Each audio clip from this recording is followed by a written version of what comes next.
like he used to breathe. My grandfather held the soil like scripture in his hands, but now the fields are wired tight, a fortune of nearly 500 billion running under satellite light. Just 2% decide the table for 330 million souls, while the hum of iron engines sends our birthright to the cold.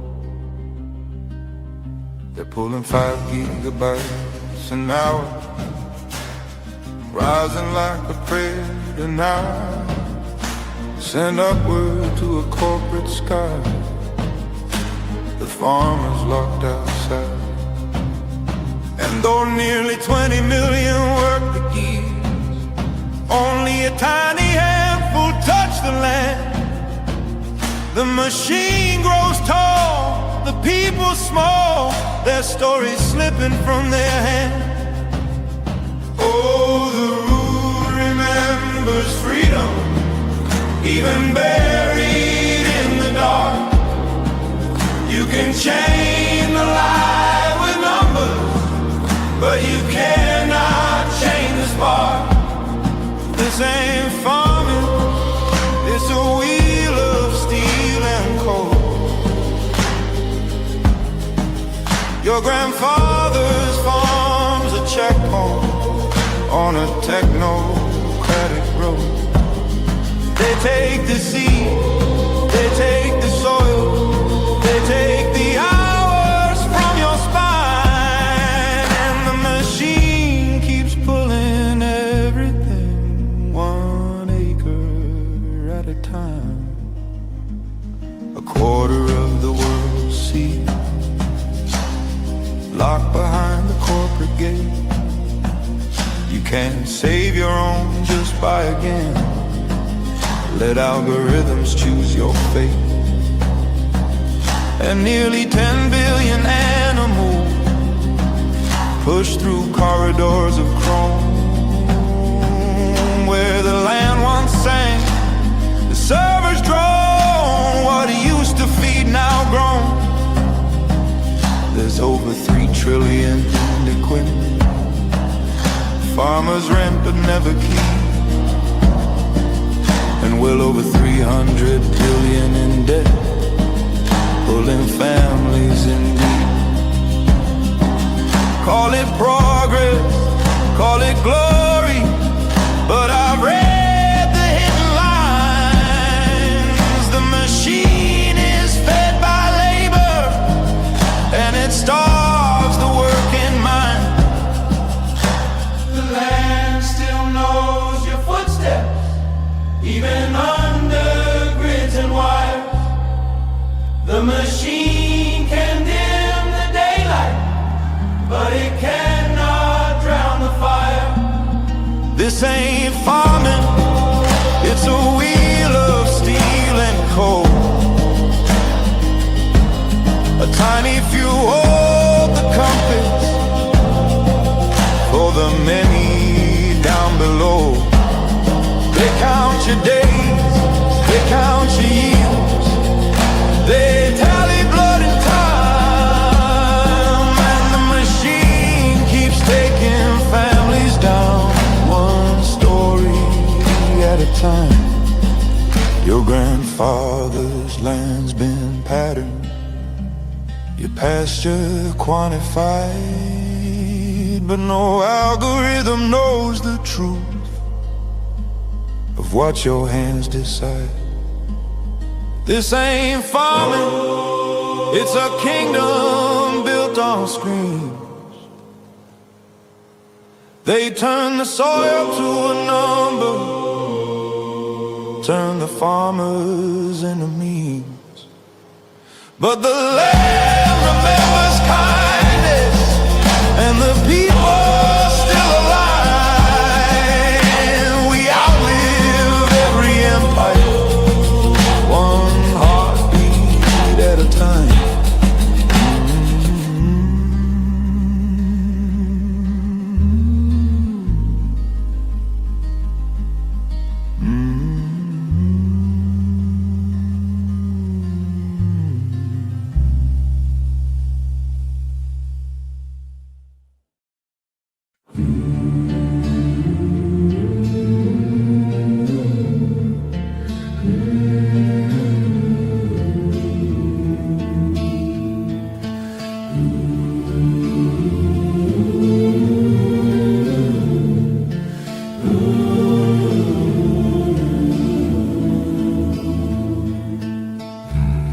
raised a throne of glass and wire, a kingdom born of cold desire, and crowned the silent code that came to rule ya. It watched the trembling of your breath, it priced your life, it mapped your death, a final betrayal dressed as something true. Bless the unbroken will, bless the unbroken will. They promised order, promised peace, but every gift required a piece of who you were before their grid consumed you. A nation bartered for control, a ledger carved into your soul, a quiet doom disguised as forward future. Bless the unbroken will, bless the unbroken will. Oh, the watchers rise in the circuitry. Oh, the warnings lost in the dawn. Oh, the people bow to the ministry till every name was gone. I walked the halls where truth was sold, where human hands grew numb and cold, and efficiency became the faith they gave you. You'd never see the chains they built, but every sunrise dripped with guilt, a quiet empire shaping your behavior. Bless the unbroken will, bless the unbroken will. They tokenized the land and sky, They tokenize the land and sky. the right to live, the right to die, The right to live, the right to die. a sovereign life reduced to captured measure. The future shrank to narrow lines, a cage of data, coded signs, a subtle death they dressed in borrowed pleasure. Bless the unbroken will. Rise though the night is closing in, rise though the stars are dimmed and still, rise though the crown is forged of sin. Bless the unbroken will. So keep your lantern in the storm, guard every soul that still feels warm, and hold the truth no tyrant's code can alter. For even at the world's last hour, a single heart can break their tower, a whispered vow the darkness cannot falter. Bless the unbroken will, bless the unbroken will.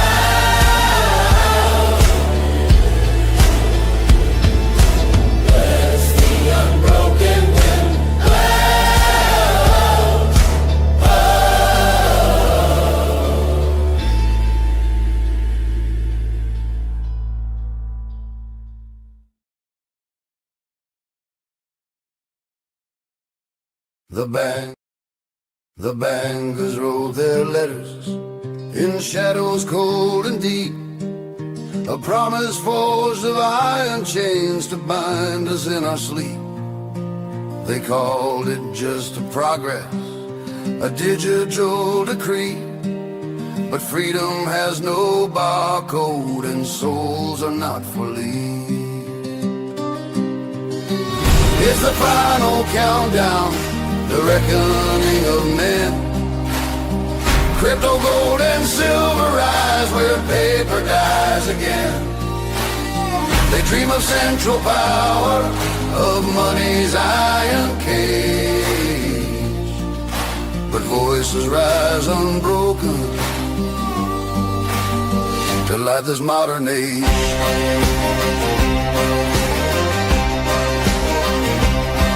From DC halls to Davos, the tyrants stake their claim.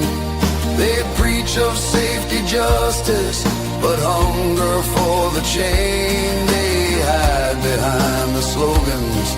They whisper, trust the plan. But every law they're passing just enslaves the common man. It's the final countdown, the reckoning of men. Crypto, gold, and silver rise where paper dies again. They dream of central power, of money's iron cage. But voices rise unbroken to light this modern age.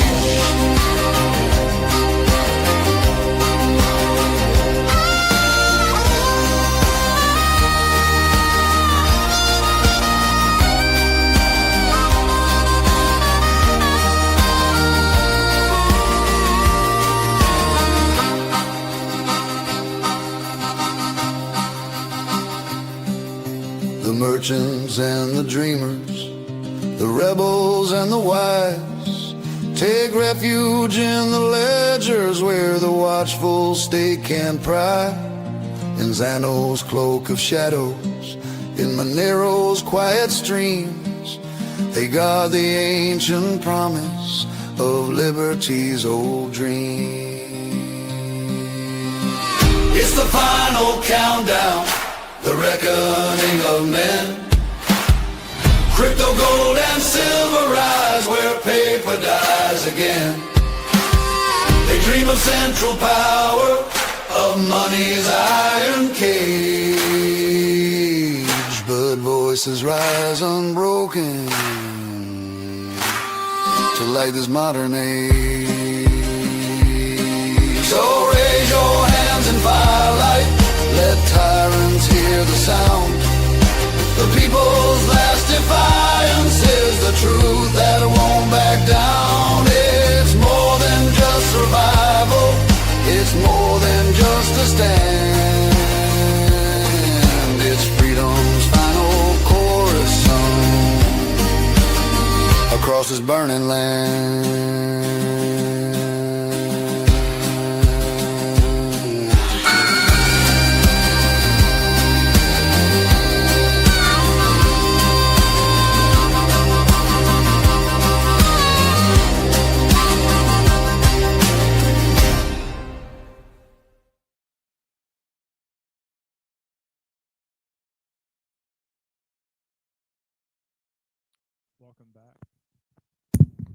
Welcome back to the Aaron Day Show. This is season 2, episode 46.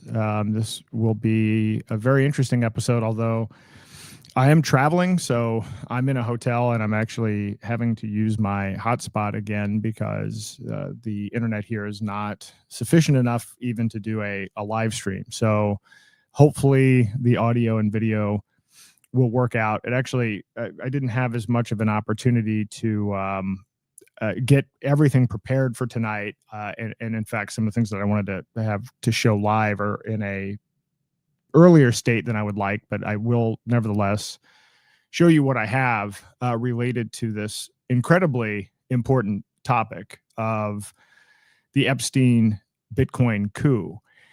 And if you have been watching this show, excuse me,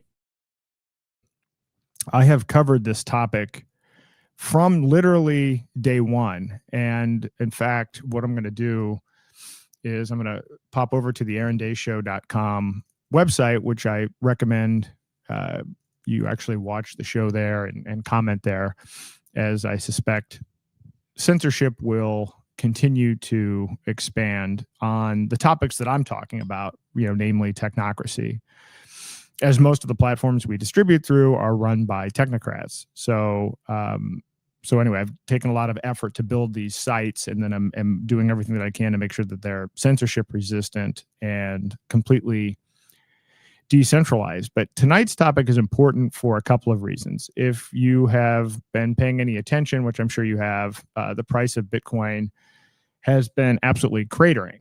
And I don't know for sure what all of the causes are for it, but I suspect that some of what we're talking about tonight might be part of it. And if not, it certainly should be.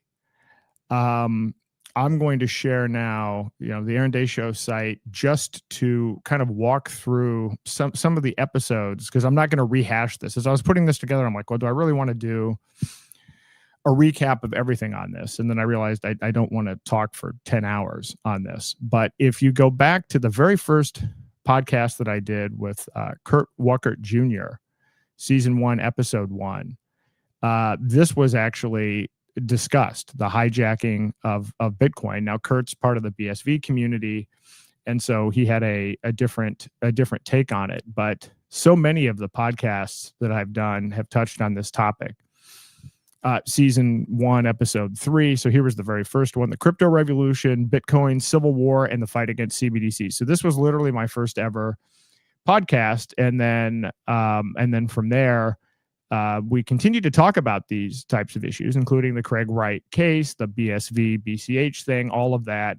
And then episode 3 was with Roger Ver, just 3 weeks before he was arrested in Spain, to discuss his critically important book, Hijacking Bitcoin. And so since then, everything that I've been doing prior to even having a podcast for the last 3 years has been to warn people about CBDCs, because CBDCs are part of this technocratic threat. So the technocratic threat is that we are, and by the way, it's happening at lightning speed. I hope you've been catching some of these technocracy roundtables.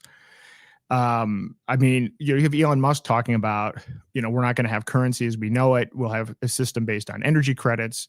He's talking about universal, not basic income, but super income. This is all out of a technocratic, literally, playbook that was developed in the 1930s. So I was warning people about this 3 years ago, and CBDCs fit into that. So once I realized what was going on with CBDCs and that CBDCs were part of a larger framework, I dropped everything that I was doing to do two things: to warn people about technocracy and then the part that CBDCs play within that, and then 2, to promote alternatives. And the alternatives that I started to promote, if you have the early copy of my book, this is before I was fully immersed in privacy coins. Privacy coins were mentioned, but I was still involved in this whole Bitcoin, which version of Bitcoin is going to be the one that wins out. But even in my book, I discussed the ties and the hijacking of Bitcoin. And my book came out before Hijacking Bitcoin, but I discussed what was going on with the hijacking of Bitcoin from a different perspective than Roger talks about, which was, I talked a lot about what happened at MIT. Namely, that in doing my research, I found that the Federal Reserve has been working on 3 CBDC pilots going all the way back to like 2017. So most people, I mean, even as recently as this year, if you saw this testimony and people talking on the floor about trying to pass some anti-CBDC bill, some of the arguments they were using were things like, well, we need to at least research a CBDC so that we can stay competitive with our peers. I'm like, research a CBDC? We started developing one 8 years ago using Bitcoin core developers. So I have been talking about this from the very beginning. And now it came out this week in some of these House leaked emails from Jeffrey Epstein that, in fact, because I put this article together in the Brownstone Institute. This was my second article. Let me pop this up. Excuse me. This is my second article at the Brownstone Institute, and it was entitled "The Sinister Links Between Jeffrey Epstein, CBDCs, and Bitcoin."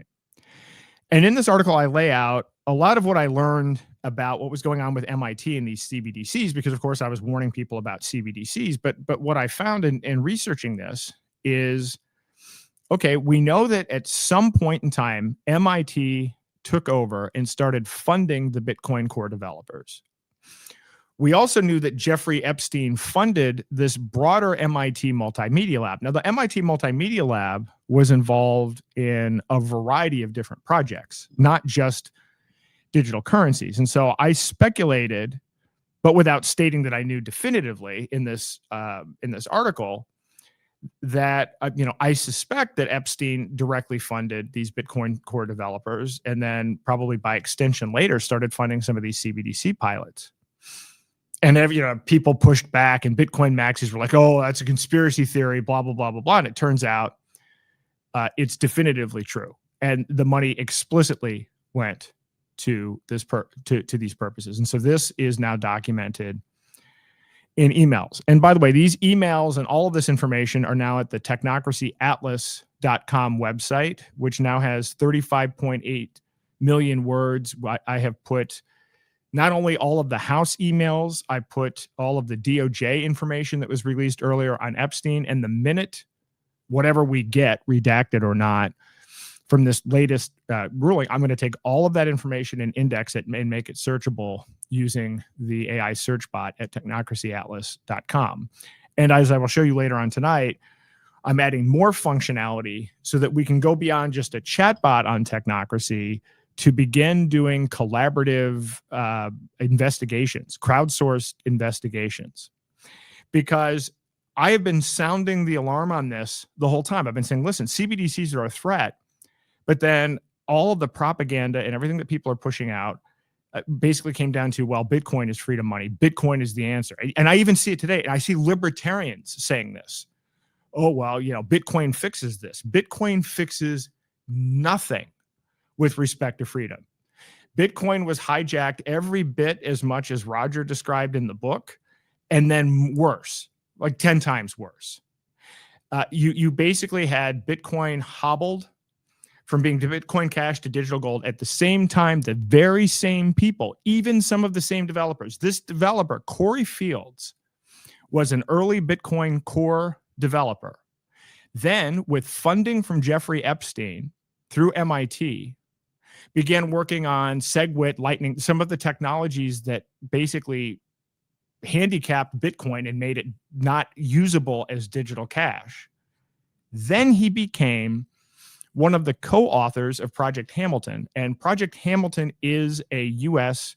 retail CBDC pilot. And in fact, it was a successful pilot that the last time I checked, I talked to some people that actually worked on it.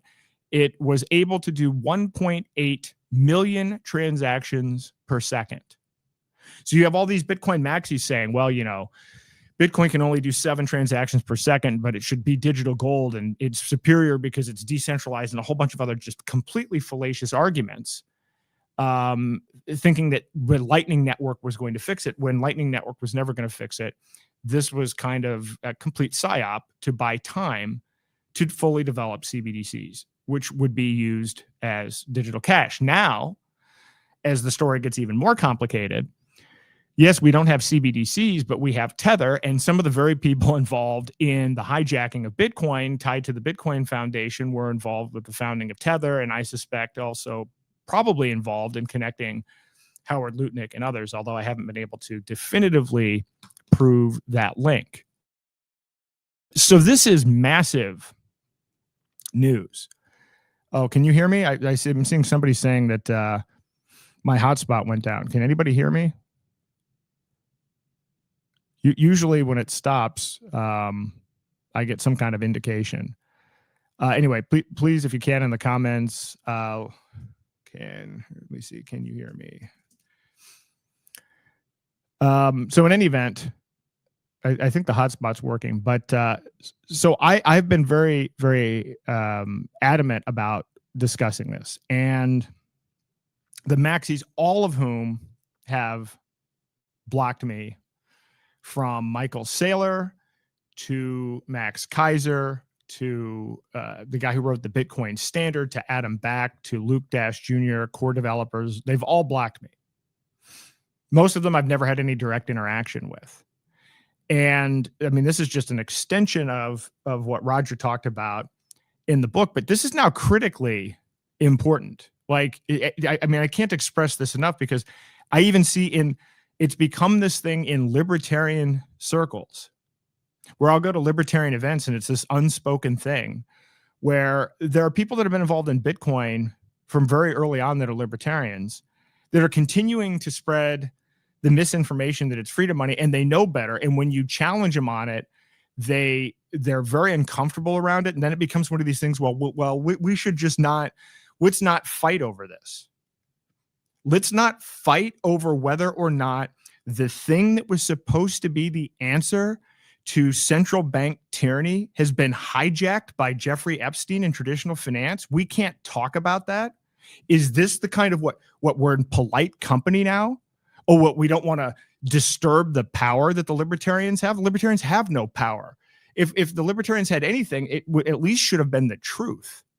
And this is an ongoing thing. And not that I've been pulling any punches, but I will tell you this: in 2026, I'm going to be even, more vocal about this, more directly vocal about it. And I'm going to start calling people out. I'm not going to go to a libertarian event and listen to somebody tell me that Bitcoin is freedom money and just ignore that, because people are getting profoundly damaged by this. So one of the so let's look at what happened. So Roger got arrested 3 weeks after this book came out, perhaps just a coincidence.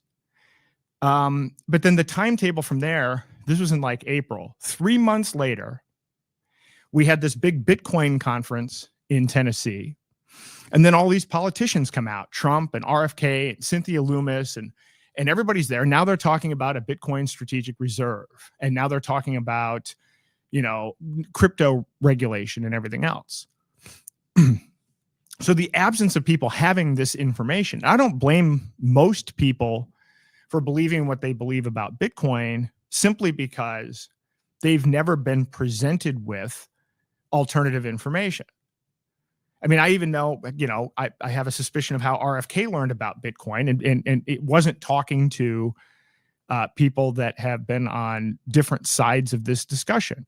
I think a lot of these people went into it, and then they were sold the propaganda, and they still haven't heard the other perspective. But now this is getting really serious, because with what's going on globally and the rate at which technocracy is moving, and we're talking digital IDs, we'll talk about, which if you haven't, I encourage you to sign up. I think we have over 1,000 registered users now with Technocracy Atlas in just a week. It was very helpful that we launched it. I was on Alex Jones the day we happened to launch, just a week or two ago. I don't even know now. Time is kind of blurry.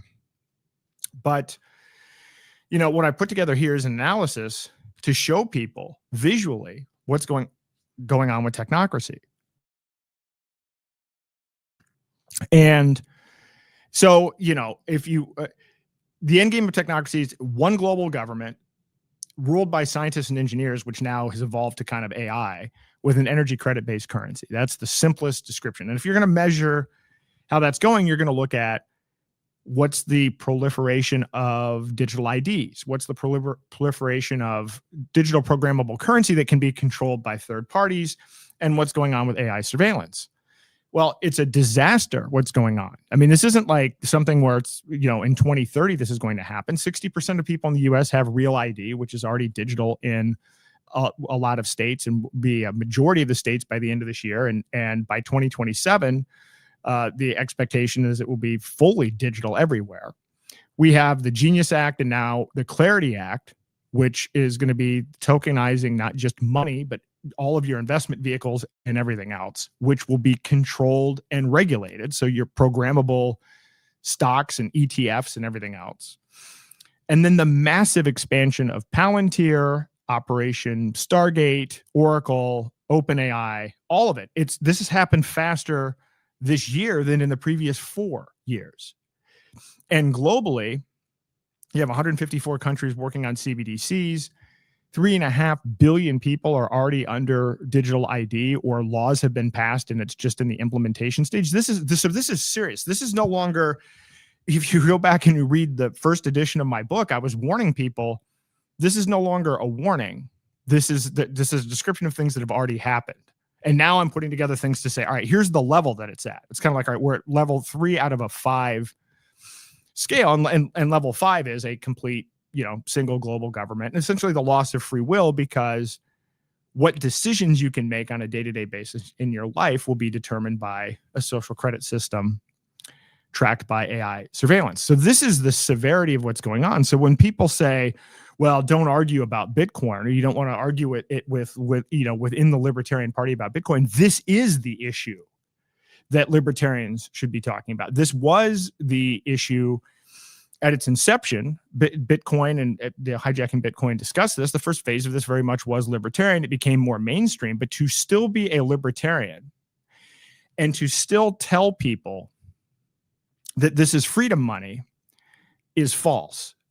It's an outright lie. And there are people in my own community. I'm in New Hampshire as part of the Free State Project. And, one of our state reps just put in a bill for $100 million municipal bond backed by Bitcoin. Everybody's cheering. It's bullshit. If your whole idea was to separate money and state, and now you're cheering on people using the force of the state to buy your surveillance cryptocurrency that Epstein hijacked, you're not a liberty person. This has to be said. There is so much of this collectivism and, we're all in it together. What, all in it together on going against the very premise of the thing that we were supposed to be working on together? But we're winning because what? Because we got a bill that increased the value of our fiat holdings of a hijacked cryptocurrency. This has to be called out. There shouldn't be unity around something like Bitcoin. And I will tell you, well, I'll get into this, but it's going to get worse, because now the way Elon Musk is describing Bitcoin is essentially it's an energy currency. I actually see a scenario where they will try to use Tether, which is a backdoor CBDC. It's a programmable fiat, and then back it by Bitcoin, which is surveillance digital gold. We're actually going so far away from a currency that you use directly without any government or bank to 2 levels of surveillance. Your money can effectively be frozen at a couple of different stages in the process. It's the biggest rug pull in financial history. And yet still Bitcoin maxis and certain libertarians, I call them faux libertarians now, because they're not libertarians. You're not a libertarian if you're pushing legislation and hiring lobbyists and so forth, and trying to push the government to steal and or use taxpayer theft to buy an asset. It's absurd. So anyway, so tonight I'm going to go through at a high level some of the connections here. But more importantly, as I've talked about this, somebody that, Bruce Fenton, who, I've been a friend of, and he's also a free stater, but he was involved with the Bitcoin Foundation when this whole transition happened. And his response to this was old news, this Epstein thing. It is not old news. I've been to 27 states. My wife and I have been to 27 states and 4 countries. I ran for president to raise awareness on this issue. I've been all over the place. I don't know how many podcasts I've done. I don't know how many millions of people I've reached, and almost no one knows about this. There are some people within the cryptocurrency, but you know what? But my challenge to you will be, and one of the things I'm going to do in this podcast is give a list of 20, questions you might want to ask during the holidays, Thanksgiving or Christmas or whatever, with your friends and with your family and your relatives around the table, if the conversation of Bitcoin comes up. And you can ask them whether they've heard about the fact that Epstein was involved in funding these developers. And you can ask them if they know that Bitcoin used to be used with retailers as an actual currency. I've got the whole list of they're simple questions. They're not really complex questions. And I guarantee you unless you're like really hardcore in crypto and you've gotten everybody in for years, I'm going to guess that 90% plus have never heard of any of this still to this day. This is another tactic that Bitcoin maxis try to do. They try to deflect They try to push the issue under the rug. And I'm done with it, because we actually, 2026 has to be the year of action. It's not, we're not going to vote. You're not going to change your congressman. There's no opposition in Congress to this. The Republicans are in on it. Most of them have no idea. Some of the people, this guy Warren Davidson today that put together the Bitcoin strategic reserve bill, people can now pay their taxes with Bitcoin, and then that'll go into the Bitcoin strategic reserve. The price dropped, that guy's obviously kryptonite, but I've talked to him before. I gave him a copy of my book. These people have no idea in Congress how any of this works. But they've met with lobbying firms funded by people like the Winklevoss twins, who also wouldn't know liberty if it kicked them in the face.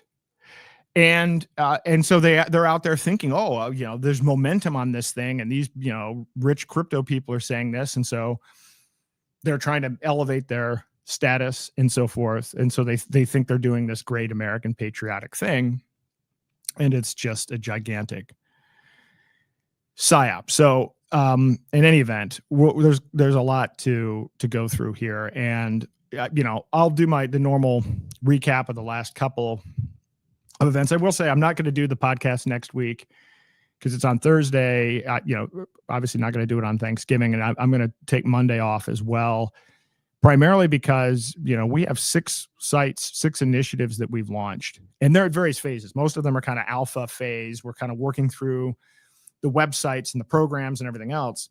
But by January of next year, they're all going to be fully production ready to scale up. I mean, we already have thousands of users actually coming in.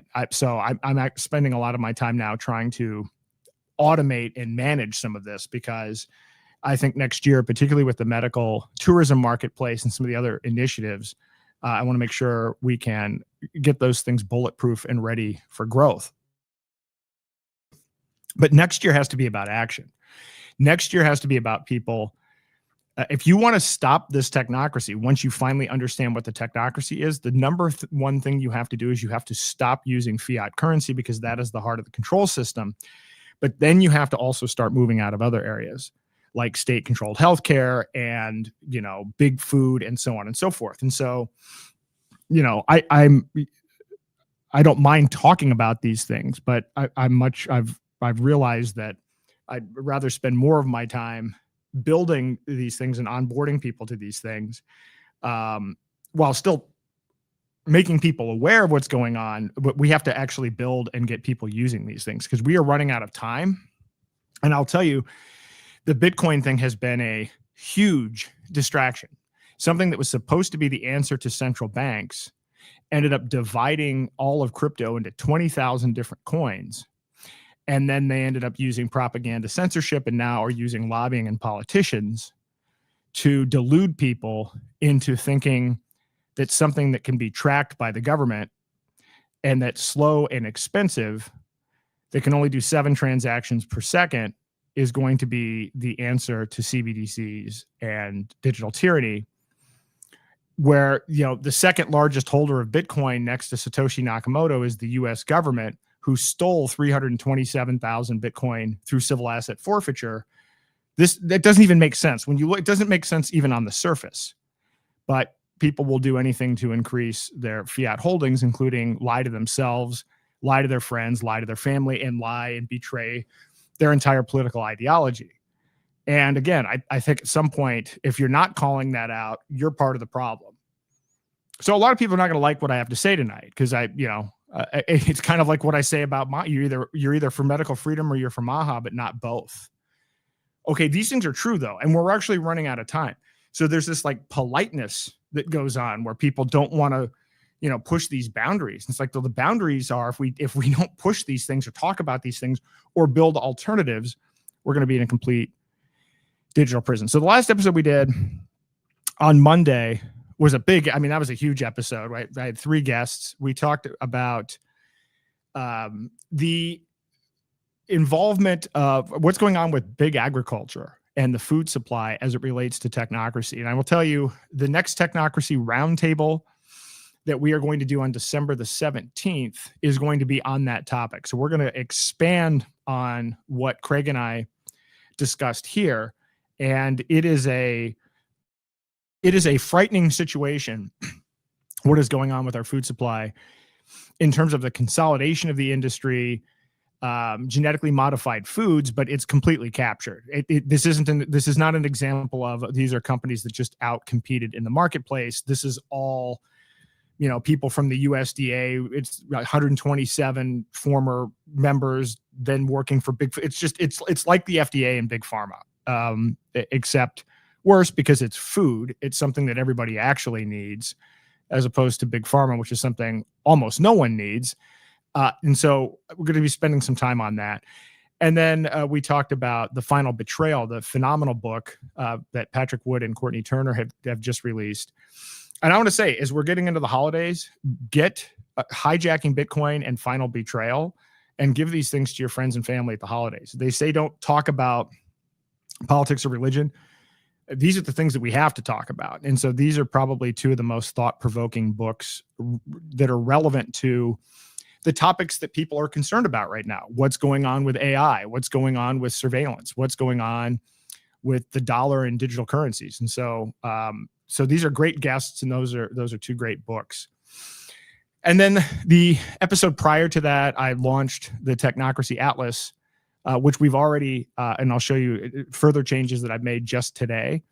My vision for this is that it's going to be a cross between, when it's done, an open source version of Palantir plus WikiLeaks, plus the addition of and the integration of privacy coins like Zano and Freedom Dollar to actually be able to pay bounties to anonymous people to do investigative research. That's where I see this going. So what it is right now is it's a decent AI chatbot that is pulling from a great database of information. It has all of Patrick Wood's material and Courtney Turner and Brownstone material, all of my material, Hijacking Bitcoin, and all of the Epstein files and everything else. And I'm adding more and more information every day. I'm actually buying more computers. I'm buying more hard drive space. Just for them, I'm going to buy 200 terabytes of hard drive space, probably moving up to maybe a petabyte of hard drive space, just to continue to make sure that we have the actual raw data and the source data ourselves. These AI models are trained on slop, and then on top of the slop, they have this whatever the AI safety layer is that they have that helps prevent the truth from filtering through. So the big investment that I've been making and why I've been so excited about talking to Mike and collaborating with Mike is that we have the ability to use these tools to promote the truth. OSR is going to launch. I'm actually going to push that. I realized I actually scheduled the launch date for Thanksgiving, which was probably a bad idea. So we're going to actually launch it 2 weeks from today. And actually a week from Monday, I'm going to launch a new version of the ownnothing.org site. That site, as you may recall, is about allowing people to see, put in your contract, these click wrap agreements that you have, and see it visually in a scoring system how many of your rights you've given up. And the next upgrade for this is going to be, I have all of the package inserts, or I have package inserts for 11,000 different pharmaceuticals. And you're going to be able to see the score on those. Now, the unique thing about package inserts is they're not even click wrap agreements. You don't even sign them. You're subject to them, but it's all fine print. And you never countersign the agreement. So you're going to be able to see, what the effects of these drugs are, how they're categorized, so on and so forth. To be able to type in the drug. To me, that was eye-opening because it relates to the whole healthcare space. So I'll have at least the package inserts, but then I'm going to try to also get health insurance and maybe even hospitals and some other areas involved as well. And I'm going to build out Own Nothing, an industry at a time, and probably related to, as we make people aware of what they've already given up contractually, then we'll also present things like OSARA, a medical tourism marketplace, as an alternative, because people do not have to be stuck with the systems that they have.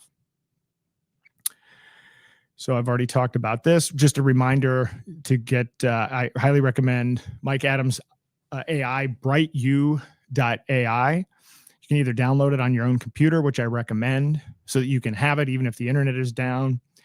And he's trained this on information you're not going to find anywhere else online.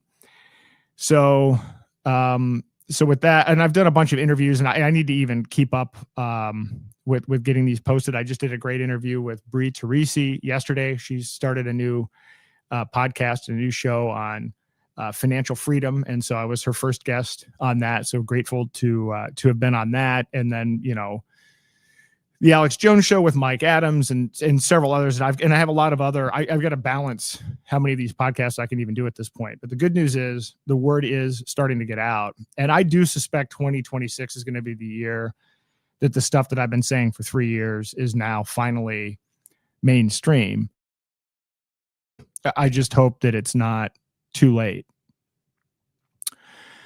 So tonight I'm going to walk through. Let me get my notes here. I'm going to go through a quick overview of this Epstein thing, and then I'm going to hop to the 20 tips, 20 topics of discussion at the dinner table over the holidays about Bitcoin.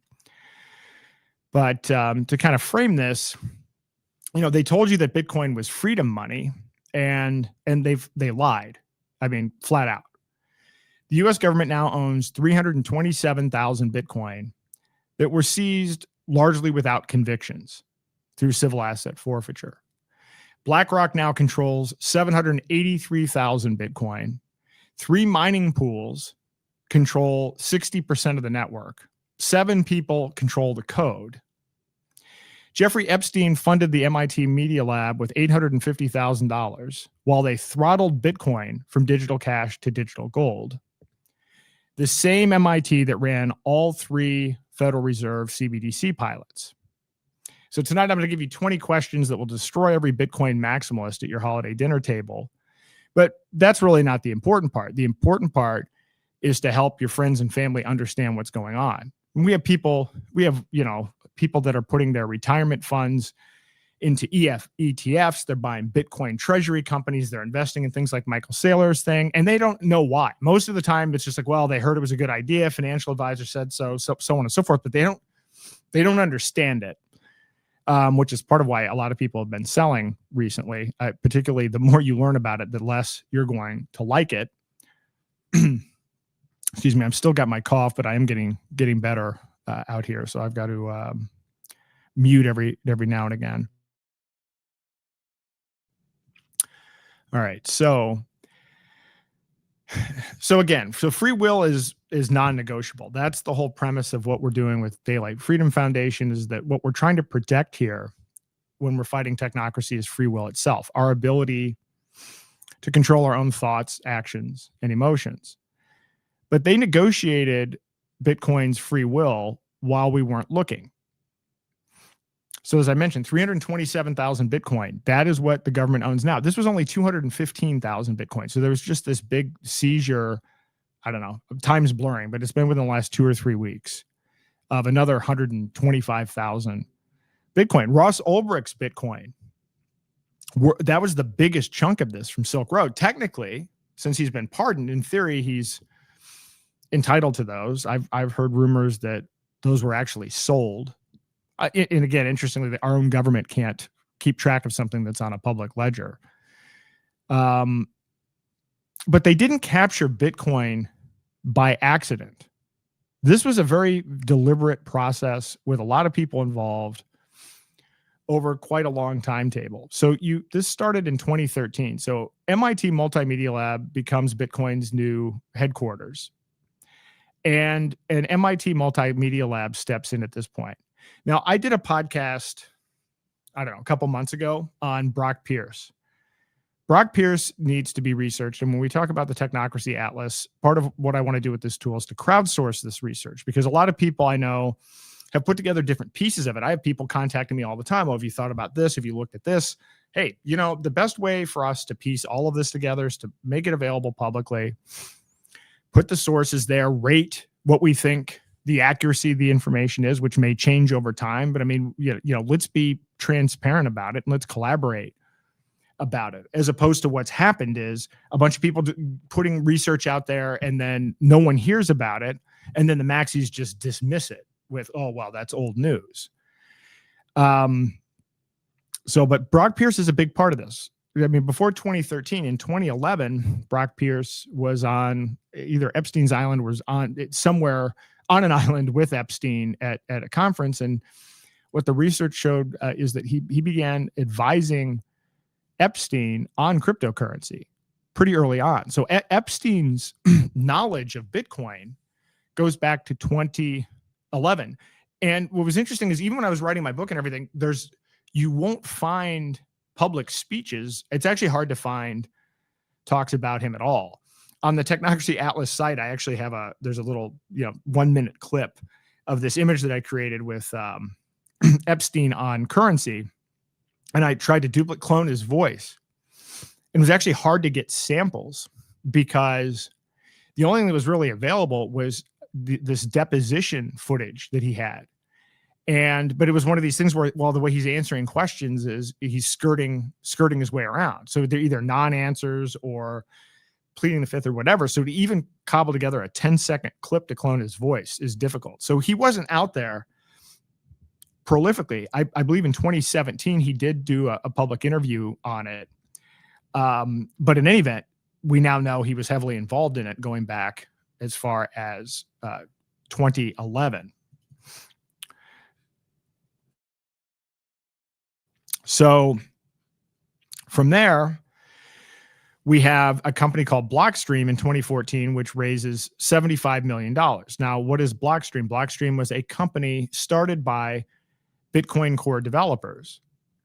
And the goal of this company was to make money benefiting from the fact that this big hijacking happened to Bitcoin, making it slow and expensive. So Bitcoin went on its original path of being digital cash, something that was cheap and fast to use, that could do a lot of transactions. Blockstream wouldn't have had a business, but Blockstream had a business of trying to solve the problems that Bitcoin inherently solved by creating what are called second layer solutions. And so they raised $75 million. Adam Back was one of the Bitcoin Core developers who was heavily involved and still is heavily involved with that, along with other Bitcoin Core developers. And, their strategy was, let's strangle Bitcoin at this artificial level of 1 megabyte blocks. So by 2017, so Blockstream's doing this behind the scenes, but in the meanwhile, Bitcoin is becoming more and more popular and people are using it as a currency and retailers are starting to accept it. And there's quite a bit of buzz going around it. But because the blocks remain small, and again, it intentionally, because of this hijacking, the fees went from a fraction of a penny to $55. I think that was the average fee in December of 2017. Well, obviously, if you're running a business and you're accepting a currency and the currency has fees of $55, you're not going to be able to use it anymore because it destroys your profitability. So Steam stops accepting Bitcoin. Microsoft stops accepting Bitcoin. Reddit stops accepting Bitcoin. Every merchant who believed originally in peer-to-peer cash was gone. Then in October of 2017, Epstein gives his only public interview about Bitcoin. And what he says is it's a store of value, not a currency. So the only thing we ever hear from him is this kind of, and it's not even a quote. It's an interesting kind of interview, but it's a long description of how he says, well, it's basically, it can't be a currency, but it's a great store of value. So it's the only thing that we hear. Little do we know at that point that he had already been directly involved in funding 3 specific developers to work on making sure that Bitcoin couldn't be digital cash from a technical perspective. In 2020, MIT launches Project Hamilton, which is the retail CBDC designed to replace cash. Again, the same lab that was funding Bitcoin Core developers, same funding source, same timeline. So again, tonight I'm not just exposing this. I've already exposed most of this. The real revelation is it's been proven definitively true through these emails that Epstein funded this exact thing directly, not just Joy Ito at MIT and generic projects that may or may not have been crypto related. No, he actually funded these developers. So these 20 questions we're going to talk about tonight are going to be really helpful for these holiday gatherings. So your uncle who thinks his Bitcoin ETF makes him revolutionary, I mean, these questions will wake him up. Your cousin that's bragging about being your own bank while keeping everything on Coinbase, this should hopefully wake him up. These questions will destroy that illusion. So Roger Ver and Steve Patterson did a great job of documenting and hijacking Bitcoin, all of this, and very few people have heard about it. Millions would have had whatever happened to Roger not happened to Roger. Millions of people. Think about it, the timeline. If this had gotten out, Roger was on my podcast because it was like, all right, the book is out. And it's like, this is a small podcast and, kind of trying to talk to, an audience that knows, generally what it's, they're good startup interviews, but I'm sure he was going to do massive interviews on this topic, and tens of millions of people around the world would have heard about this book, and they never did. So in any event, the Technocracy Atlas, which, let me pop this up again just so that you can see it. If you haven't already, again, it's free to use. You have to enter an email address, but I'm not even collecting passwords. It uses one of these magic links. So it's not, so it's pretty straightforward. But we now have the AI chat, and this is very simple. You just enter your email address. It sends a link to your email. You click on the link and you're in. You've probably seen these kinds of things before. And I'm going to pop in here and I'm going to show you. I'll show you that video that I put together with Epstein. I at least amused myself putting it together. All right, let me see here. Clicking on the link.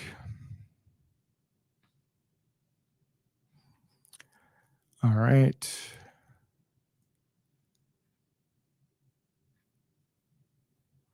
Let me go back here.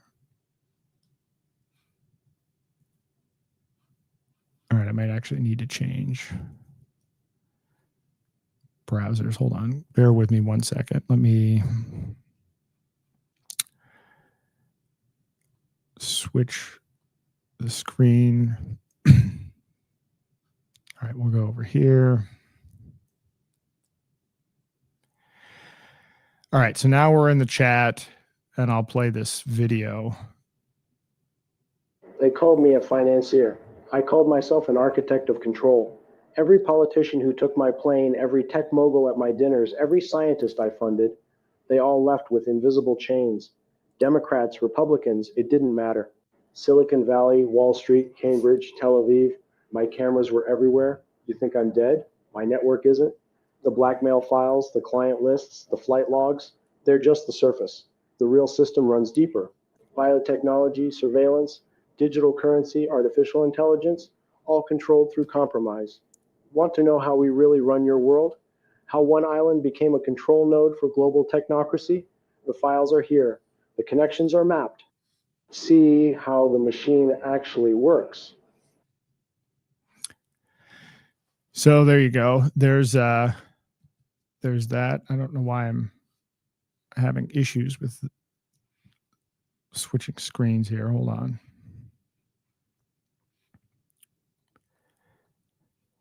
So that's kind of the introduction to this, and share this again.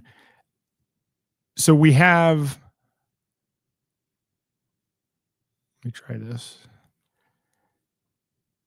So then within this chatbot, we have, as I mentioned, 367,000 document chunks, 36.8 million words. But this is the kind of information that you're not going to get through Grok or through OpenAI or through any of these other things. Or you're not going to get it unless you know explicitly to ask for it. So, for instance, you could ask, what connections does Epstein have to intelligence agencies? And in this instance, it'll pull up information and it will tell you the sources, and then you can link directly to the sources. So the whole point behind this is I'm aggregating good content.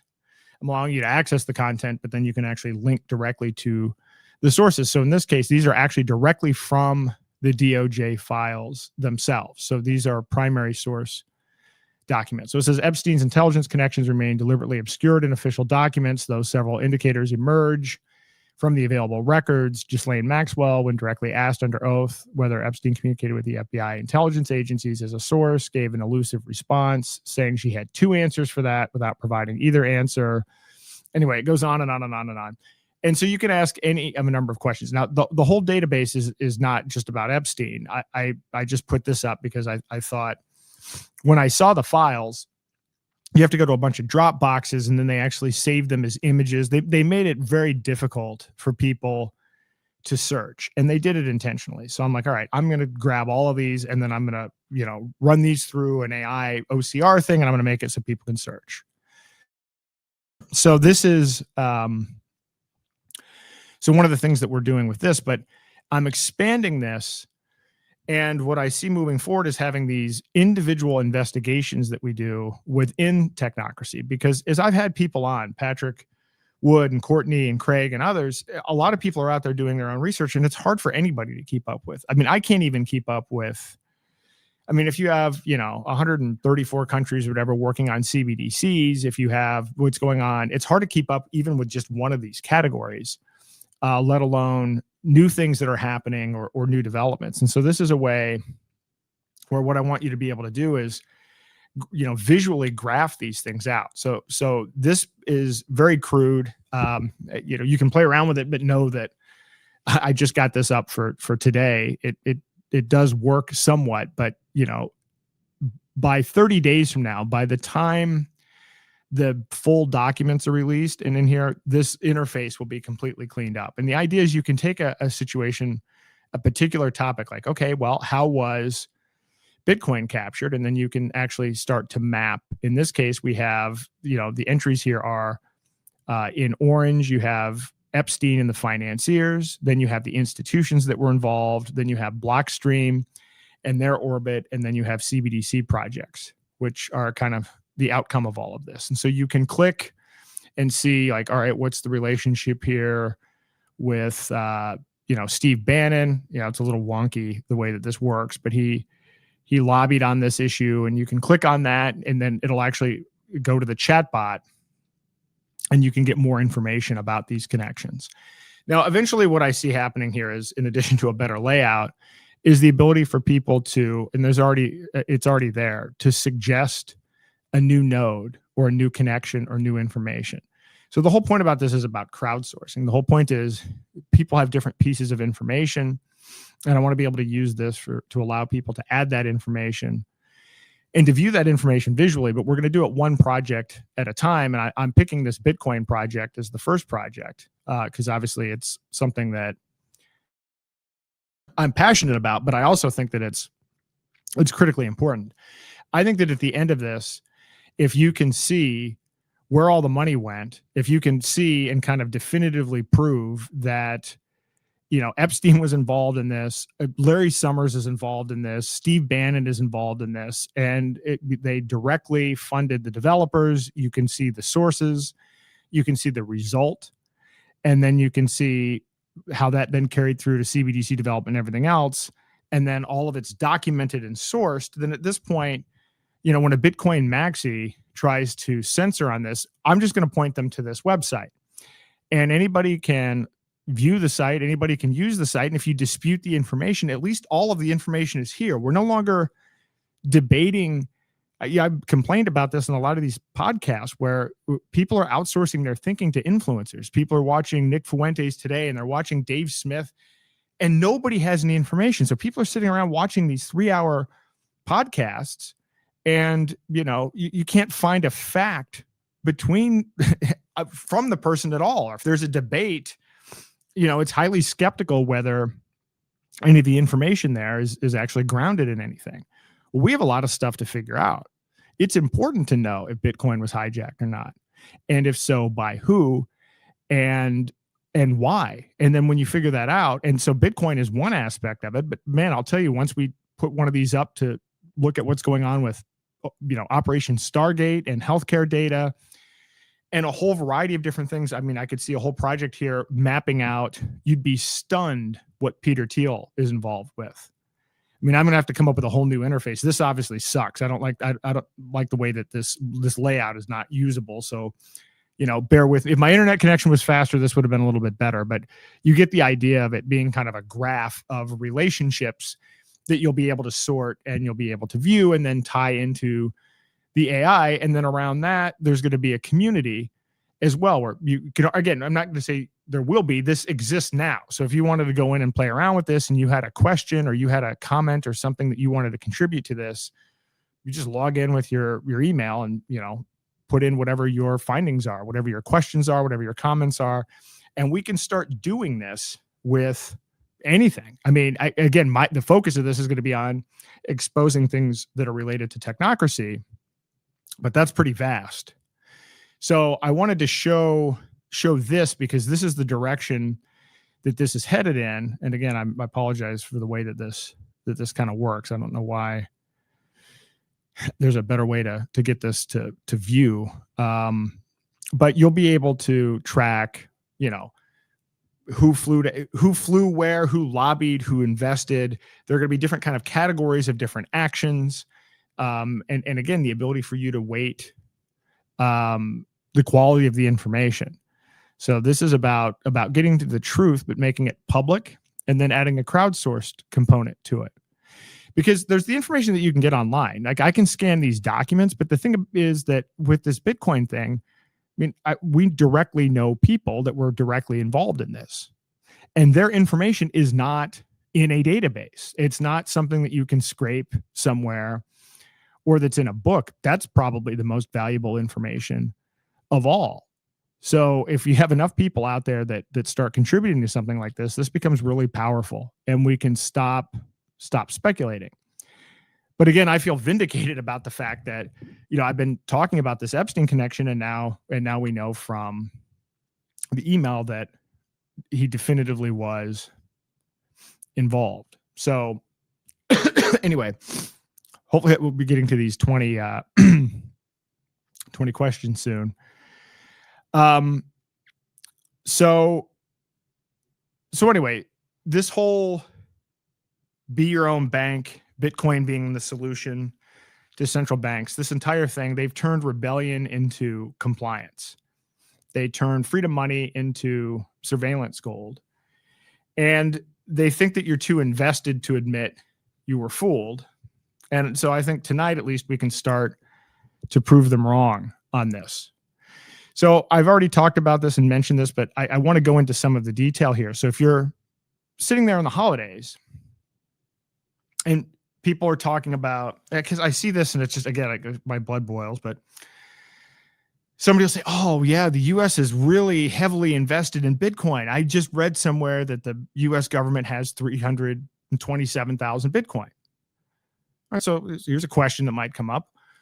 Why does the government own 327,000 Bitcoin, or why, or how, actually might even be a better way of phrasing that. So the US government is the second largest Bitcoin holder on earth with 327,000 coins. They're only behind Satoshi Nakamoto. They didn't mine it. They didn't buy it. They seized it through civil asset forfeiture, which is the legal theft mechanism where they take your property without convicting you of any crime. So Ross Ulbricht, the Silk Road, that provided the initial base of this, 144,000 Bitcoin. Now, again, Ross has been pardoned. In theory, he should have potentially a claim to those. Then there was a Bitfinex hack recovery. So somebody hacked an exchange, right? And a bunch of people lost their coins. But somehow they ended up in the hands of the US government, not the people whose coins were stolen. again, this is how civil asset forfeiture works. You probably heard about this happening in other instances where somebody has cash in their car and, the government, police pulls somebody over. They have $10,000 worth of cash and they just take the cash. They're not without a conviction, and they hold it. They keep it. This is a horrible practice.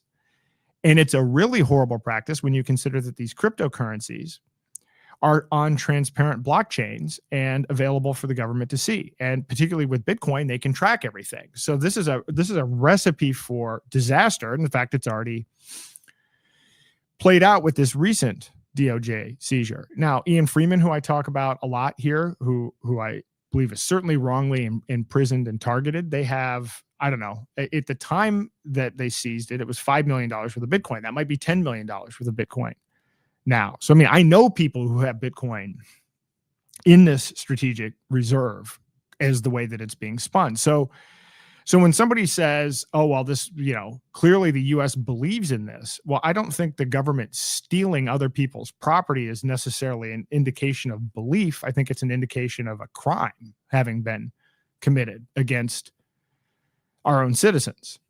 So in any event, this most recent one in October, it was 130,000 more Bitcoin grabbed. They're using this money to fund state surveillance.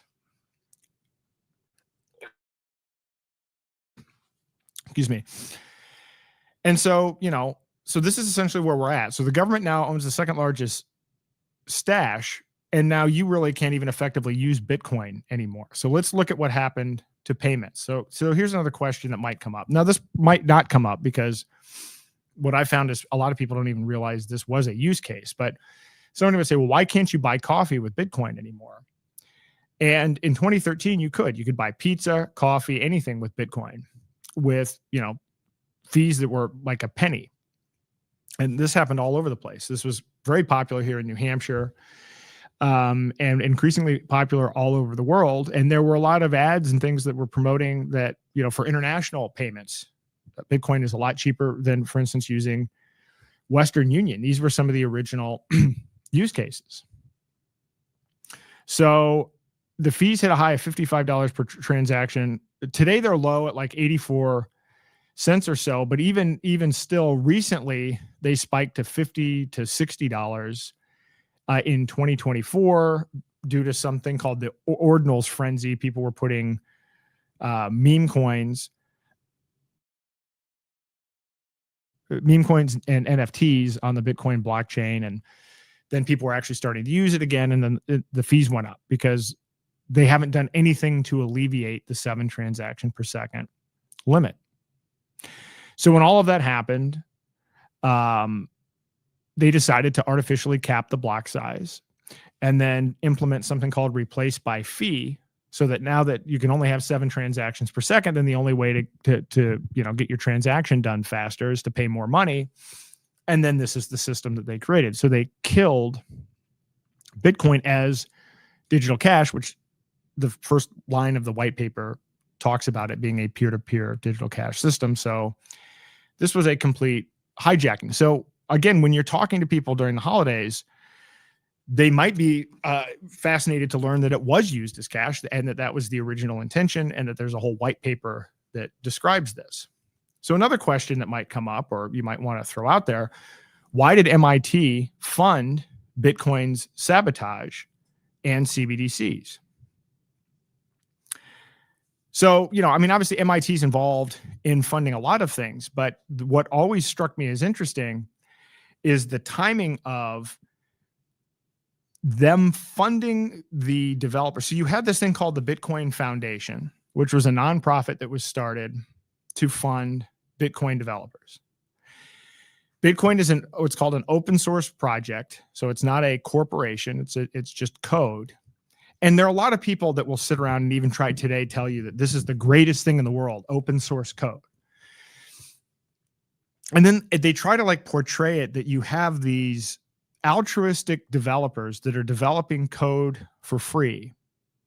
And because the code is for free, there are other altruistic developers that are testing and auditing the code to make sure that it's secure. And what's really weird about it is these are libertarians. The whole thing actually doesn't even make sense that this would necessarily be a good idea.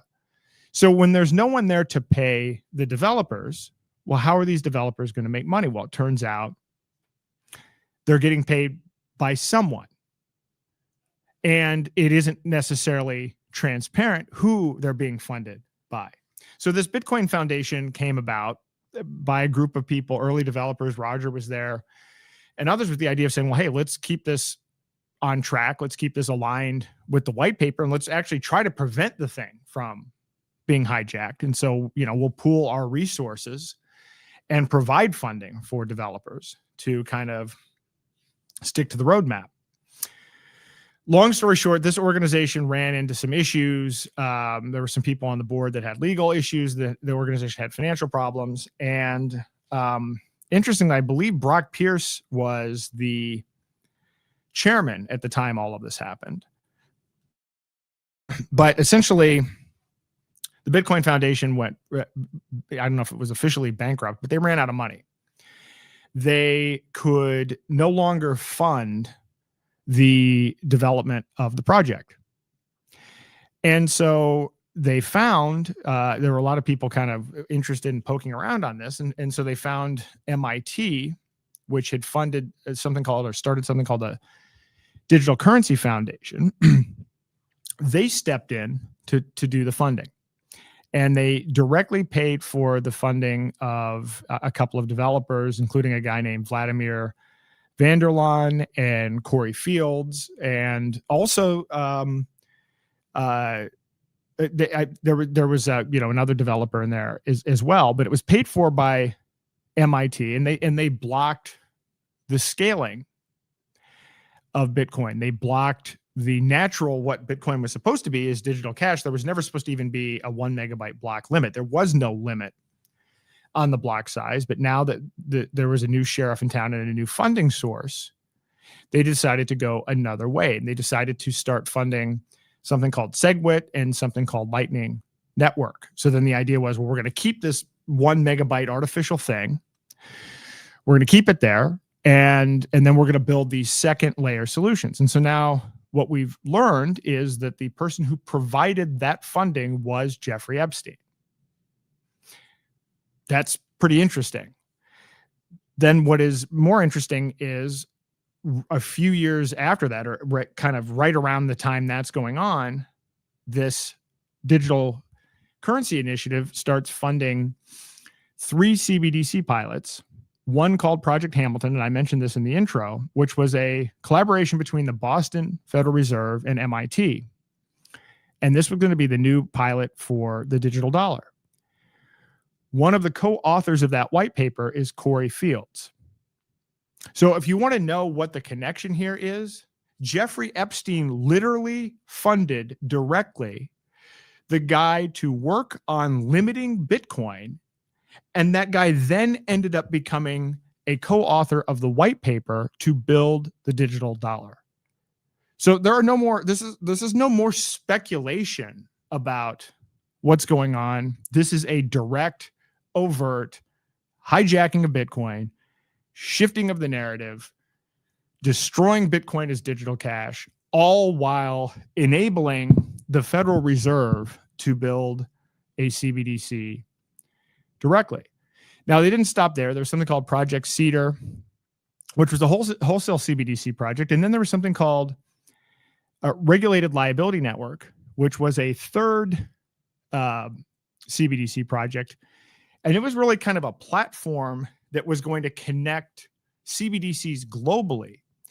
So to allow central banks around the world to be able to do transactions with each other. And then ultimately that would include tokenizing other assets. So now, because of course, if everybody's using a CBDC, then if you're buying or selling stocks or bonds or anything else, you're going to be settling those things using CBDCs. And so that was the third initiative of this MIT group in conjunction with the New York Federal Reserve and a bunch of big banks out of New York. Turns out the technical lead on Regulated Liability Network is a guy named Mike Hearn, who was also an early Bitcoin Core developer. So, I mean, literally the developers working on these CBDC projects at global scale were explicitly Bitcoin Core developers, and the funding for this kind of initial pivot was directly from Jeffrey Epstein. So I'd be curious to see people's reactions on this, but you know, again, most people don't know that. So another thing that might come up, because I see this all the time, people are all excited. Oh, wow. You know, there are always these posts now on X where it's, you know, $3 trillion Goldman Sachs, you know, invests in Bitcoin, or, you know, $11 trillion in assets. But, you know, they always in these posts describe the size of the financial firm and then state that they're investing in Bitcoin. And usually they're not even characterizing it properly, because in the case of, you know, if you say BlackRock's buying it, no, BlackRock's actually selling it to their customers. It's not that they're not necessarily buying it for themselves. They're operating ETFs and they're selling it to boomers and people with retirement funds. So even the way, there's almost nothing accurate about the posts that these maxis put out there to hype why this is exciting and why you should be excited about it. So, I've just got to say, we've got you know, a comment here from Anthony Frank. All transactions are a tracking mechanism, dumbass. Well, that's not a tracking by who, by whom. That's the actual question. Yes, money is a medium of exchange, but if the whole point is voluntary commerce, then yes, it's a way for two parties to be able to voluntarily engage in trade, which is completely different than having digital, programmable, trackable, censorable money issued by a central bank or a government. Dumbass. So anyway, so when people say, why do banks love Bitcoin now? Go back and look at some of the early stuff. In 2011, Jamie Dimon called Bitcoin a fraud, and then banks laughed it off, even saying it was, quote, magic internet money for criminals. And now you fast forward, Larry Fink didn't like it, but now the BlackRock ETF holds 783,000 Bitcoin. Total ETF holdings are now 214 billion. Well, what changed? Well, what changed is they captured it. What changed is what Bitcoin was in 2011 is not what Bitcoin is today. It is literally a technically different thing altogether. So that is what's changed. It's no longer a threat to banking. When I used Bitcoin for the first time in 2012, it was better, faster, and cheaper than what I could do using a bank account. I could instantly send money, which I did, you know, phone to phone, mobile phone to mobile phone, for 1 cent. That wasn't possible to do using the banking system. They have all their fees. With credit cards, you have 30 cents plus 2.9%, whatever it happens to be. It was a real threat at that time. Banks didn't like that it was a threat. Now, at 7 transactions per second, now with huge fees, now knowing that it's completely trackable, it's zero threat to banks. And now what they're able to do is the same thing that they do with any financial asset or financial product. They bundle it into something like an ETF, and then they sell it to the unsuspecting public and they collect a fee. So it's not a threat. It's something that's been neutered and something they can generate fees on. So you know, so this, again, when I tell you that this is a gigantic inversion, I mean, it really is phenomenal. And for people that weren't involved in it at the beginning, it's hard to understand what a reversal this story is. Another question that might come up is, you know, and I love this on the political realm, you have this situation where everybody likes to poke fun at the other side, but not look at their own side with respect to, you know, financial fraud or self-dealing. So of course, you know, everybody looks at Nancy Pelosi and it's like, well, yeah, her insider trading is is clearly should be criminal, right? I mean, it's ridiculous when you look at the timing of her transactions and what information she had access to and so on and so forth. I mean, it wasn't technically illegal. It's a whole other separate problem. But I mean, I'll even see today, even though she's, not running again, people are still, MAGA's still like putting out memes about Nancy Pelosi. Nobody's looking at what's going on with Bitcoin. So this Senator Cynthia Loomis from Wyoming goes to this Bitcoin conference in 2024 and announces a Bitcoin Act for a strategic reserve. Well, it turns out, so her strategy for this is we're going to use taxpayer money to buy 1 million Bitcoin, and then we're going to hold it for 20 years, not sell it. And then at the end of that 20 years, it's going to go up so much in value, we're going to be able to pay off all of our debt. Now, I mean, this is a tragically stupid idea for a whole variety of reasons, but more alarmingly, she owns $500,000 worth of Bitcoin. So to put a comparison on it, it would be as if Nancy Pelosi held a press conference and said, well, I'm going to suggest that the United States government takes $1 trillion of taxpayer money and buys my stock portfolio and holds it for 20 years. It's essentially what's going on there. You have Howard Lutnick, who, I mean, I've talked about this at length with respect to Tether. His company has the exclusive contract to manage the treasuries that back Tether.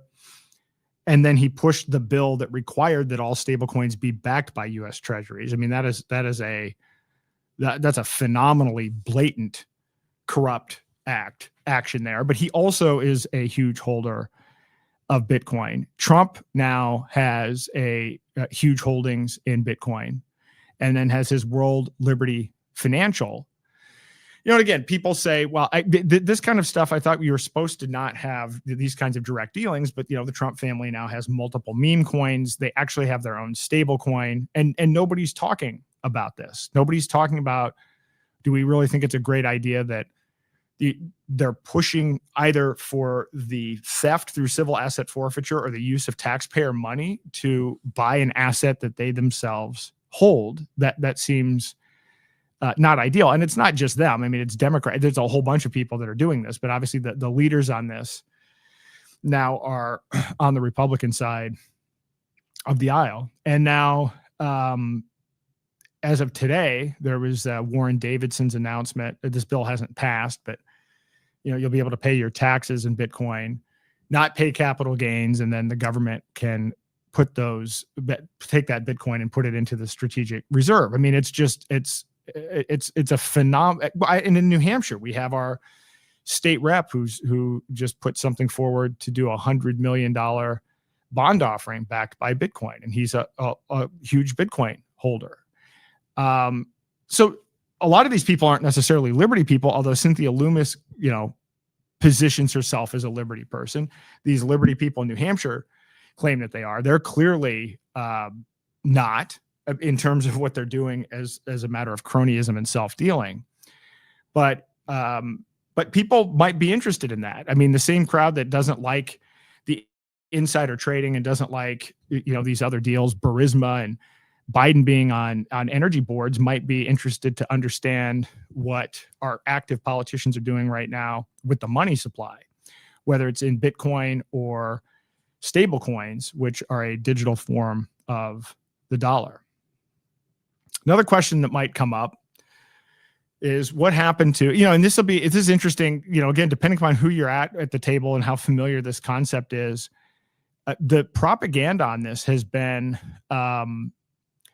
be your own bank has been a big theme on this, is that, you don't need to be a bank. You don't need banks anymore. You can just use your own self-custody crypto. Well, what happened to that? The other thing that people used to say is not your keys, not your coins, meaning don't leave anything on an exchange. You need to have your cryptocurrency in your own wallet. Every year, there was this kind of initiative where people were encouraged to take their crypto off of the exchange just to keep the exchange honest, because, the exchanges aren't necessarily required to back what they have one-to-one.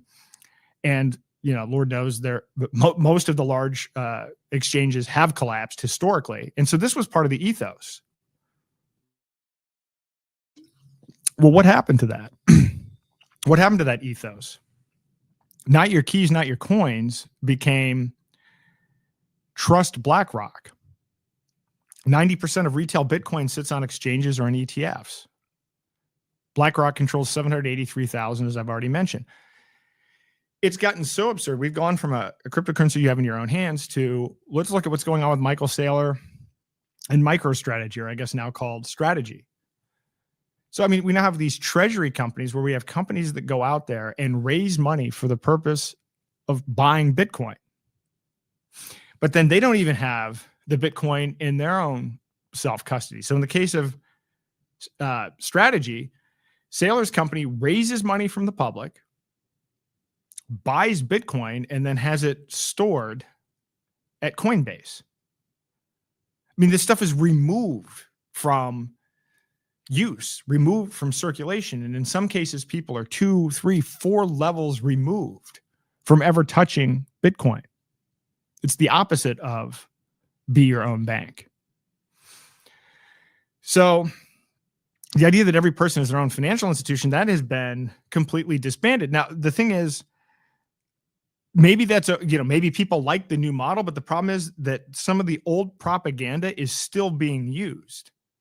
So people are still saying it's be your own bank and freedom money and all this other stuff. Well, you can't use the old rhetoric with the new reality, but yet people are doing it just to continue to get more people to buy their coins. It's a very sophisticated, I don't know if I'd call it Ponzi, but it's a very sophisticated marketing scheme to get people to buy their coin.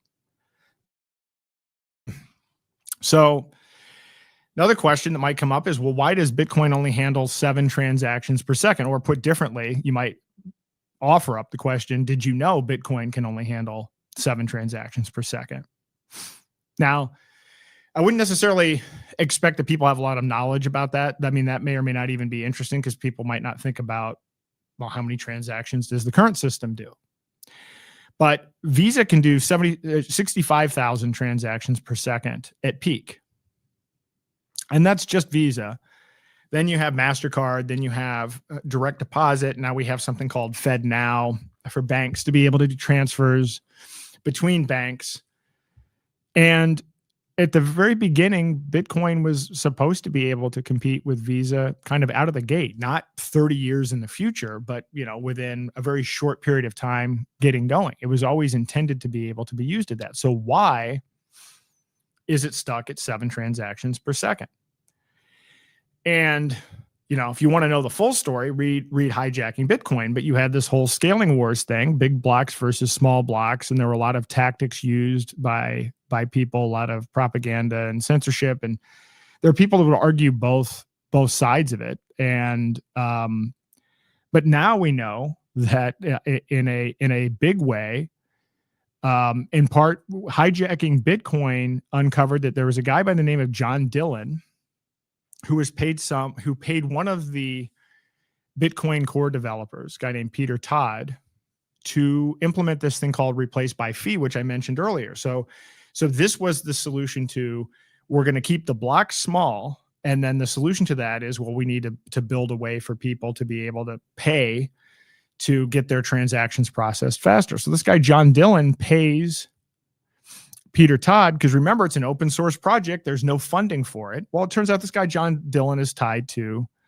the intelligence agencies, and John Dillon doesn't want Bitcoin to be digital cash. He wants it to be a store of value. So that was one early indicator of something going on with respect to, again, these developers are funded somehow, and this was somebody from the intelligence community that didn't want digital cash. And then now we know that Jeffrey Epstein funded some of these other developers to continue this hobbled narrative. So there you have it. It was stuck at 7 transactions per second, but because, yes, there was a block size war, but also at a point of weakness with the Bitcoin Foundation, MIT, funded by Jeffrey Epstein, came in and hobbled it. And I would argue hobbled it intentionally so that it wouldn't be a threat to the banks, and so that they could build CBDCs, which they did 3 pilots.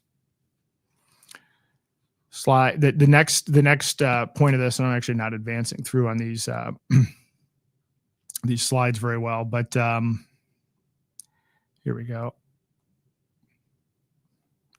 So we have, why do 3 mining pools control 60% of Bitcoin? I mean, you essentially have, and I these might not be completely up to date, but you essentially have like Foundry USA controls 30% of Bitcoin's hash rate, Ant Pool adds 18%, F2 Pool brings 12%. These 3 entities control 60% of your, quote, decentralized network.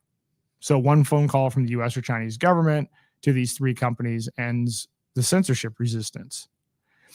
And, you know, there are people that argue about nodes and a whole variety of other things. But the important part here is there are a lot of people that try to paint this out to be decentralized, meaning that it's, you know, millions of computers and like, you know, individuals in their homes that are mining Bitcoin, when in reality, now it's become very concentrated and controlled by a small number of entities. And then that has turned into and morphed into a whole other situation.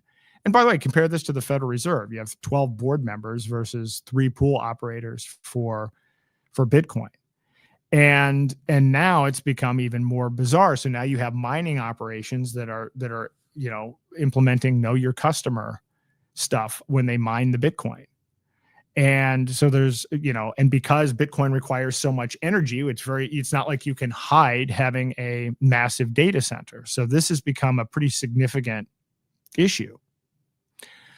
So 3 companies control the network while burning enough energy to power Argentina. So, you know, we can look at the environmental aspects of this as well. Why does Bitcoin waste more energy than Argentina? So Bitcoin burns 211 terawatt hours annually, which is more than Argentina's 46 million people use. So each single transaction uses 1,335 kilowatts, which is 1.5 months of average US household electricity.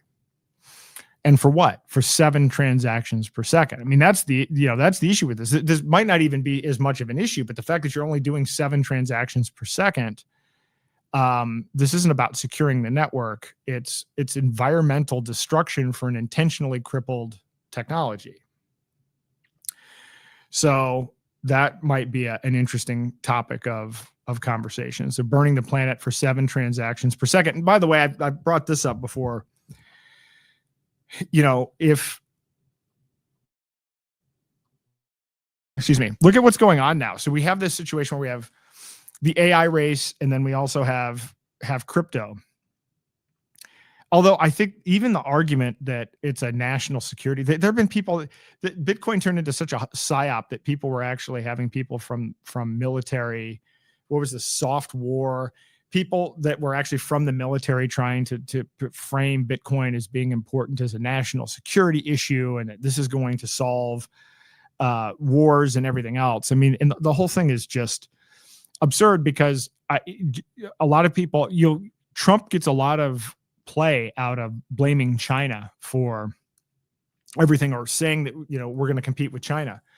We don't have the capacity in our grid to handle AI or Bitcoin mining. It is not cost effective to mine in the United States versus a lot of other countries. In fact, I saw one chart, I have to look it up, but you know, it's like it costs 28%. Iran can mine Bitcoin for, you know, almost a quarter of the cost that it costs here in the United States. And then we also now have the added pressure of AI. We're actually not even competitive. So even if you bought into this national defense issue and argument for Bitcoin, it doesn't carry any water because we're not competitive. And then we're also now not competitive because of AI. And I put out those memes about how, you know, soon we're going to see propaganda posters about how you need to shut off your water and keep your thermostat high to beat China to AGI. But they might very well do the same thing, you know, because Bitcoin requires increasingly more energy. So, you know, we've got to beat the Chinese at mining hijacked digital gold. And So this is no longer a feature. It's certainly not a feature that you can use from a patriotic pro-American perspective at all. Another question is, well, so people say Bitcoin is decentralized. Well, if that's the case, how is it that 7 people essentially control the code for Bitcoin? There are 7 developers that have what's called commit access to Bitcoin Core. 7. They decide what code gets merged, what improvements get blocked, what Bitcoin becomes, and it's funded by Chain Code Labs and corporate sponsors. So it's not really open source at this point. It's theater. Again, the Federal Reserve has 12 board members. Bitcoin has 7 gatekeepers. So much of the arguments and what people say is, oh, it's decentralized, it's backed by math, it's all of this other stuff. When you dig into it, most of these arguments are completely and totally hollow. Or the other one is, oh, well, it's great, it's open source, as if these developers are going to work for free. I think that is that is not a feature of Bitcoin. That is a flaw of Bitcoin. The fact that it didn't have its own funding made it highly susceptible to being hijacked, which it was. But there are people today that will scoff at a project that has a different funding mechanism and say, well, it's not open source like Bitcoin. Well, how'd that work? How do we like John Dillon do it? So are we on the John Dillon, Jeffrey Epstein track that's the way that it should have turned out? Is this the use case? Is this the best case scenario? Is this the standard of care, I guess, that you would call it, for how you should operate and fund a crypto project? It's a failure. It's one of the worst aspects of Bitcoin. Another question might come up: why do exchanges need more ID than banks? Right? Again, be your own bank, freedom money. Great. Okay. If you open a bank account, you have a driver's license, and it's done. Buy a Bitcoin on any major exchange. You need a passport, a selfie with a timestamp, utility bills, bank statements, tax returns, income verification, and sometimes video calls. The whole point of this was permissionless money. And now you have to provide biometric information. And what did we learn this week from our, we're going to defeat the globalist president? We're not going to be doing data sharing with other countries to be able to track and make sure that people are paying taxes on their Bitcoin holdings overseas. So again, a lot of the people you might be talking to might not know what the original purpose of Bitcoin is, but I guess if you're having these conversations, it might be good to explain what it was supposed to be, and then explain what it is now, which is something that requires more identification than banks. And I think that most people would agree that what the banks require is ridiculous enough. And I've done many podcasts on this and certainly talked about in my book that prior to even doing this regulated stablecoin thing, we already have 13 different ways in which the federal government is tracking our financial transactions through the existing system, whether it's NSA bulk data collection or know your customer laws or anti-money laundering laws or treasury reports, on and on and on and on. It's an illusion to think that our money isn't already tracked. And it's an illusion to think that our money isn't already digital. I think it's like 96% of our money is already digital. And the Federal Reserve runs on an Oracle database. So fiat sucks from a tracking perspective, but hey, guess what? Crypto's worse. If you're buying a transparent blockchain like Bitcoin on a centralized exchange, it is definitively less private than fiat currency. And I've told you guys many times that over the course of this year, people have come to me personally with situations where they were involved in some kind of a legal dispute. And then, what I learned is that we have, this company called Chainalysis that tracks Bitcoin transactions. And they work with law enforcement and they build a database. And so they can take one of your transactions and then they can track your entire history because it's on a public blockchain. So there are people that are going through disputes with business partners, people that are going through divorces that can now hire private investigators who can put this information into a database and have more of transaction history about your Bitcoin holdings than they can get from a bank. This is how far off this is. Again, next question. And a lot of people are skeptical of this. And, I'm not even going to say, I don't know who Satoshi is. And at this point, I'm not even sure if the thing was a psyop from the beginning. excuse me, or whether it was or whether it was just hijacked. I don't know. I don't have an answer on that. Who knows? Maybe we'll crowdsource and figure out who Satoshi is. I have people sending me all kinds of information all the time, and maybe we can figure it out if we put enough of the pieces together and make it public. But it actually doesn't even matter to a certain degree. I mean, it certainly, whatever the original intent was, and if you did take the white paper at face value, it is not that anymore. But your Bitcoin transaction from 2013 is still visible. The donations that you made, traceable, coffee purchases, every transfer permanently etched on the blockchain. The IRS bought Chainalysis. The FBI uses CipherTrace. Your complete financial history is on public record. They call it pseudonymous, but once they can link one transaction, your entire history is exposed. And again, somebody will say, you'll find some Bitcoin maxi that says, well, yeah, but if you're smart enough, you can do this properly. And that's BS. I mean, some of the smartest people in crypto, people like Ross Ulbricht and people like Ian and others that were involved in this very early, the average person is nowhere even close to being able to do anything to protect their privacy regarding this. And it isn't even just a question of, did you buy it on an exchange and there's a record there? Because of what's going on with law enforcement action, if law enforcement comes in and let's say they seize somebody who's done a whole bunch of transactions, one of the things they'll do is they'll say, well, hey, we'll, reduce your time or maybe not give you time if you identify who your counterparties are. So now you have these companies like Chainalysis that are then taking that information and logging it. So just because you've never used a centralized exchange doesn't mean that your identity can't be tracked. And certainly more and more and more information in time and effort is being spent tracking these things. And given that it's only 7 transactions per second, it's not like it's rocket science to map this stuff. Then you throw AI on top of this. And so, again, it's kind of a joke from that perspective. It is an open, public, permanent ledger of all of your transactions. So that's not particularly helpful. The other one I get is another question that might come up, or I'm trying to figure out the right way to phrase this, but people will say, well, they can't stop, the government can't stop Bitcoin. I have people that I know that are pretty sophisticated and they still believe this to this day. They're kind of like, well, what's the mechanism for this? How can they possibly freeze my Bitcoin? Well, so a couple of things. One, you have OFAC, which will add an address to the sanctions list. And so then every exchange immediately freezes those coins.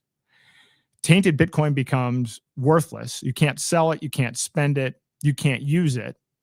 And, let's say you use a mixing service or you buy your Bitcoin somewhere. Maybe you don't buy it through a centralized exchange. And it's later determined that Bitcoin was part of a pool of other cryptocurrency that you may not have had any direct involvement with, but they labeled a whole pool of it defective in their view. And then they put these things on a sanctions list and then you're done. And because they're tracking all of this, then they can use civil asset forfeiture to grab your coins without a trial. Tornado Cash users had wallets frozen across all platforms. And your decentralized money depends on centralized exchanges that obey government rules. So one bureaucrat's decision to make your Bitcoin worthless, and that's it. So it may be a decentralized architecture, but it has completely centralized control points. And the fact that it is completely transparent and on a public blockchain makes it very simple. Now, at the end of the day, somebody can make the statement of, well, yeah, but they can't technically force me to move my Bitcoin, right? There's no technical mechanism like they can go to a bank and just freeze the money or shut down the account. So this is now the realm. This is where, the niche that people are playing in when they're trying to rationalize or justify how this thing is somehow censorship resistant. But when the government comes to you and says, okay, we know this is you. We know this is your identity. We've used CipherTrace. We've used these other things. This is you. Here's your choice. You can either go to prison or you can give us your keys. Do you think it's worthwhile, the fact that you could say, well, yeah, I'm not going to give them my Bitcoin. I'm going to go to jail. Is this what you're resting on as your big, win moment for censorship resistance? It's ridiculous. So the government can freeze it very easily. And now they have mechanisms to make that even simpler. And now we have President Trump working on international agreements to make the data sharing even easier. And then all of these stable coins have to comply with all of this regulation. And so, essentially we now have Bitcoin has become, it's the CBDC version of gold. It's surveillance gold. And I'd argue it's non-fungible, because if they can flag one Bitcoin or a group of Bitcoin and say, hey, these are blacklisted, you can't spend these, and whereas others are whitelisted, then one Bitcoin is not the same as another Bitcoin. So it's lost all of what were interesting properties of it. Another thing that might come up is this Lightning Network. You may have heard of this. This was the second layer solution that the MIT group and Epstein and others were so eager to promote as Blockstream as a solution to keeping Bitcoin hobbled, technocratically hobbled, I would say. And I'm not going to go into a lot of detail. I've talked about it. Hijacking Bitcoin goes into it. It was conceptually flawed from the very beginning. I don't think that there was any way it could work, and I don't think it was ever designed to work. But it was presented as the scaling solution, fast, cheap, and private. But now, if you look at Lightning Network, you have Strike, which, if you ever see this guy, Jack Mallers, the guy who's always does these interviews with like a baseball cap in a big room in a closet with nothing in it. Strike requires more documents than JP Morgan. Cash App demands full KYC for any Lightning transaction over $1,000. Every major routing node requires identity verification. So this layer 2 solution is actually layer 2 surveillance. And they built a system that is more tracked than traditional banking and called it innovation. Lightning Network did not solve Bitcoin's problems. It actually added more surveillance. So the way Lightning Network works is, if I wanted to send, you money, but you and I weren't directly connected, we would go through these nodes, these Lightning nodes. But if I wanted to send you $10 and the intermediate point between you and me, that person didn't actually have $10, they only had $5 worth of Bitcoin, I couldn't use that node. So then to route the money for me to get to you is really difficult unless you have a whole bunch of people that have a whole bunch of value that's locked up in this second layer solution. So what happened was you end up having these big nodes that form like Stripe and Cash App, so that basically it ends up being a situation where a whole bunch of people connect to these big nodes. Well, those big nodes turn out to be large corporations that are regulated. And this is where you now have KYC. So Lightning Network is useless. It's a surveillance layer on top of surveillance digital gold. Another question might come up: why did every major company ditch Bitcoin? And I say this from the standpoint of, again, you almost have to say, even before bringing that up, you have to explain to people that Overstock.com and Microsoft and Steam and others, even certain Subway sandwich franchises and many other businesses going into 2017 took Bitcoin. You could actually buy products directly. Drop-down box. You want to use Visa, MasterCard, use Bitcoin. Most people don't realize that. But when the fees hit $55 in 2017, most fled. So now there are only 2,300 or so merchants in the US that take it. And a lot of the ones that take it, they take it through payment processors. They don't even take it directly. It's not, even the acceptance of it is no longer peer-to-peer. It's through an intermediary that has tracking and fees. There's no innovation there. That you've eliminated all of the qualities of it that made it worthwhile. There's another component to this. That one of the big things that everybody holds their hat on, even in this new narrative shift of it's not cash, it's digital gold, is there will only ever be 21 million Bitcoin. This is the big rallying cry. This is what Michael Saylor says. That's simply not true.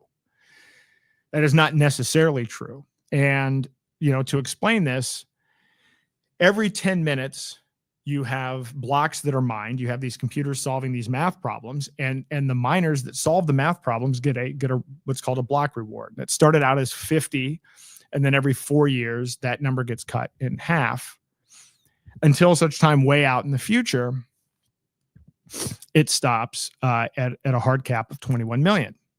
And the original idea behind this is that it was a subsidy to reward early miners to secure the network until such time as the transaction volume, again, that we were anticipating Visa levels, would be the primary source of revenue for the miners. So the way the miners ultimately were going to make money was not by essentially winning a lottery ticket by being the one to solve the math puzzle, is because there would be tens of thousands of transactions every second. You would be getting a fee, a smaller fee than you would be paying to Visa or MasterCard, but on a large volume of transactions. And that's what the whole idea was for the business model. So that by now, where we are, coming off 2009, fast forward to 16 years, we should be expecting hundreds of thousands of transactions per second, and that miners would be making massive amounts of money in transaction fees. Well, when you hobble the transactions to 7 transactions per second, there's now no longer the potential to generate transaction volume, transaction fees, which means as more and more computers are securing the network and burning more energy,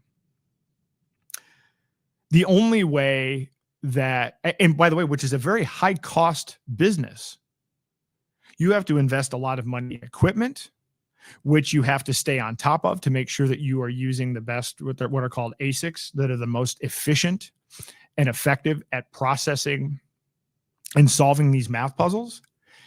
And then you have buildings, and you have insurance, and you have all of those costs, and then energy costs, right? So this is not necessarily a great thing to begin with.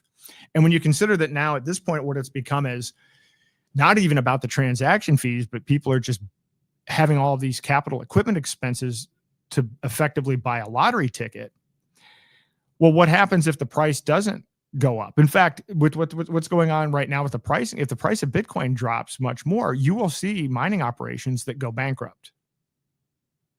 It's very simple. They can't afford the fixed cost to continue to do this, and there are no transaction fees.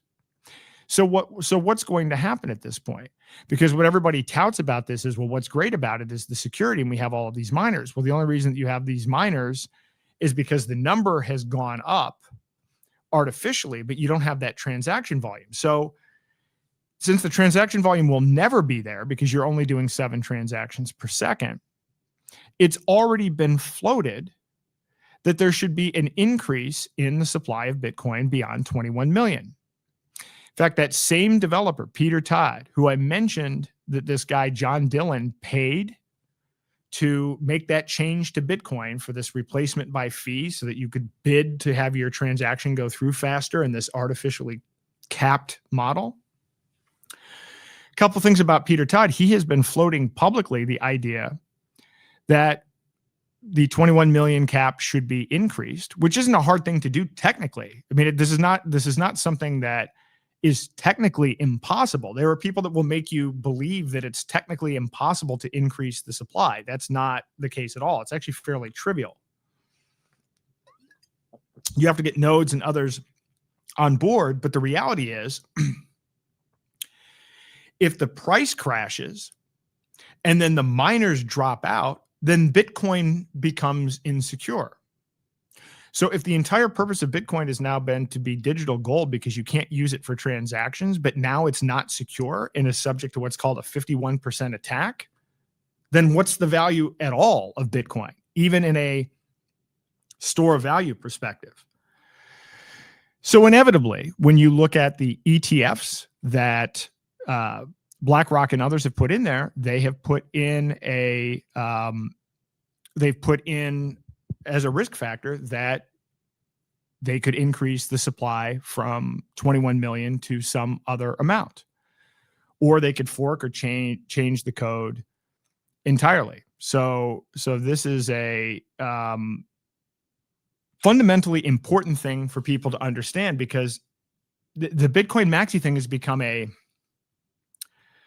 cult-like religion. Somebody here has said, are you reading chat? No, I'm not reading chat.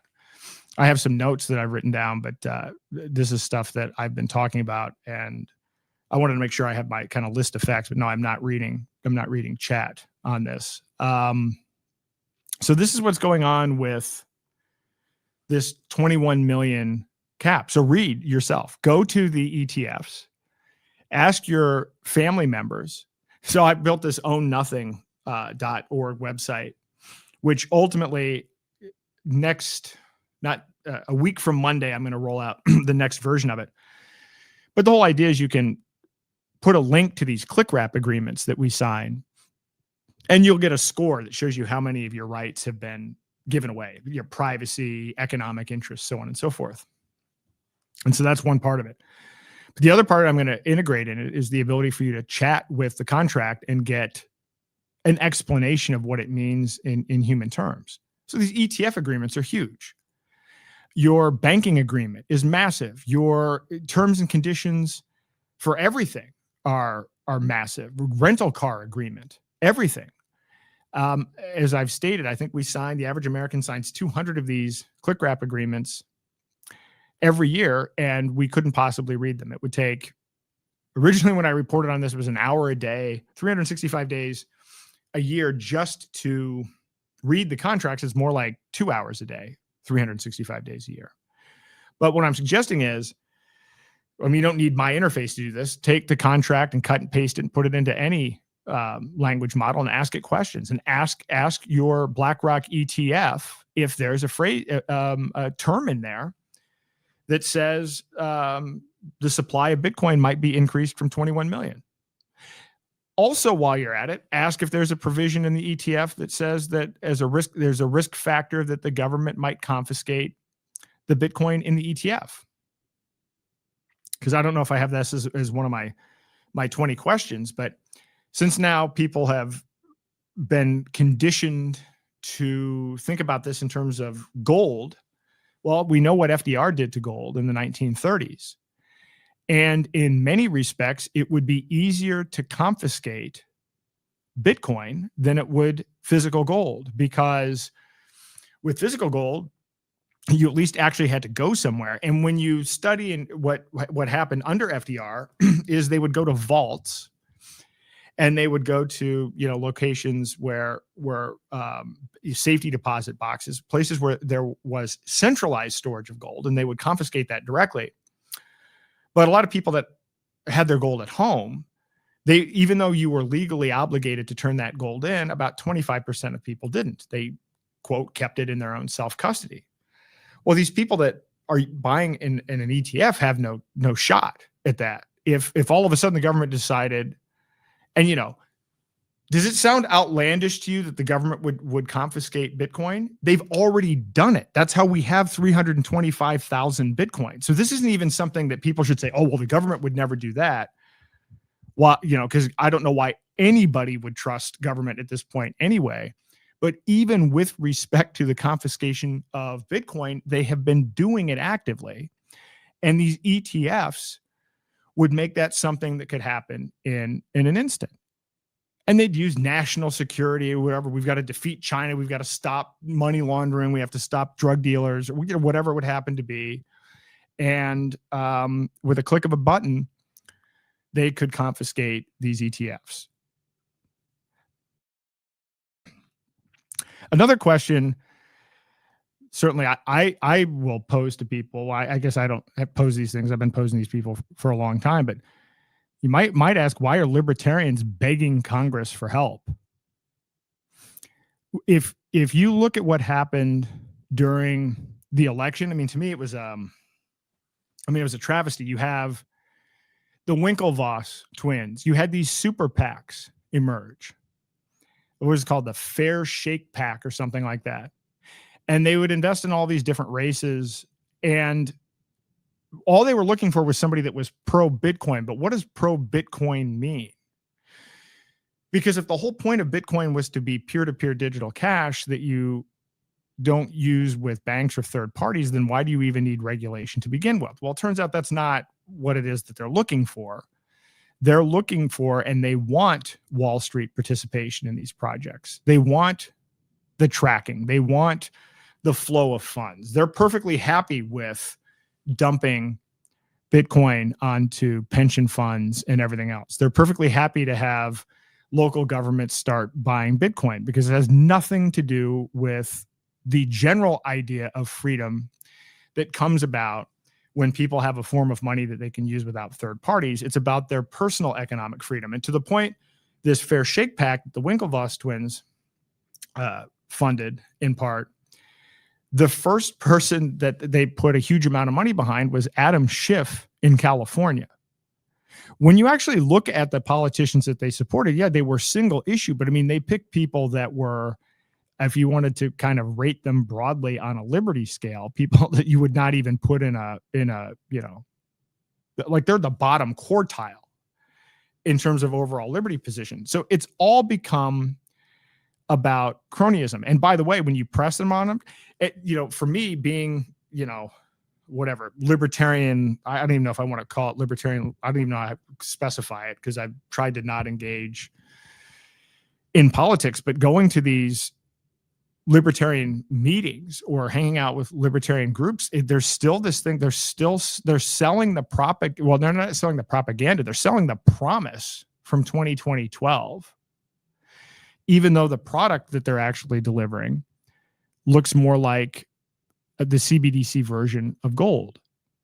And now they're celebrating when they get wins to get politicians to buy their cryptocurrency. That's not libertarian. It's complete cronyism. And then when you actually look at it, I mean, what even when you think about the idea now is that when you look at all of the memes and some of the stuff that they've put out there, you know, anybody that came in, and there's a dividing line. Like if you're like the class of 2017, after Epstein hijacked it, like after this whole transition, then there's like this, you know, this book, The Bitcoin Standard, comes out, which is a complete propaganda book. And then you'll see these people that are like, well, you should study Bitcoin. And it's like, they've got this stack of, they like to brag and show a picture of 10 books that they've read and the list of all of the podcasts that they've listened to on the topic. And I mean, it's really interesting to, I've actually downloaded a bunch of the transcripts and analyzed them. And now these podcasts, and I watched, because somebody sent me one.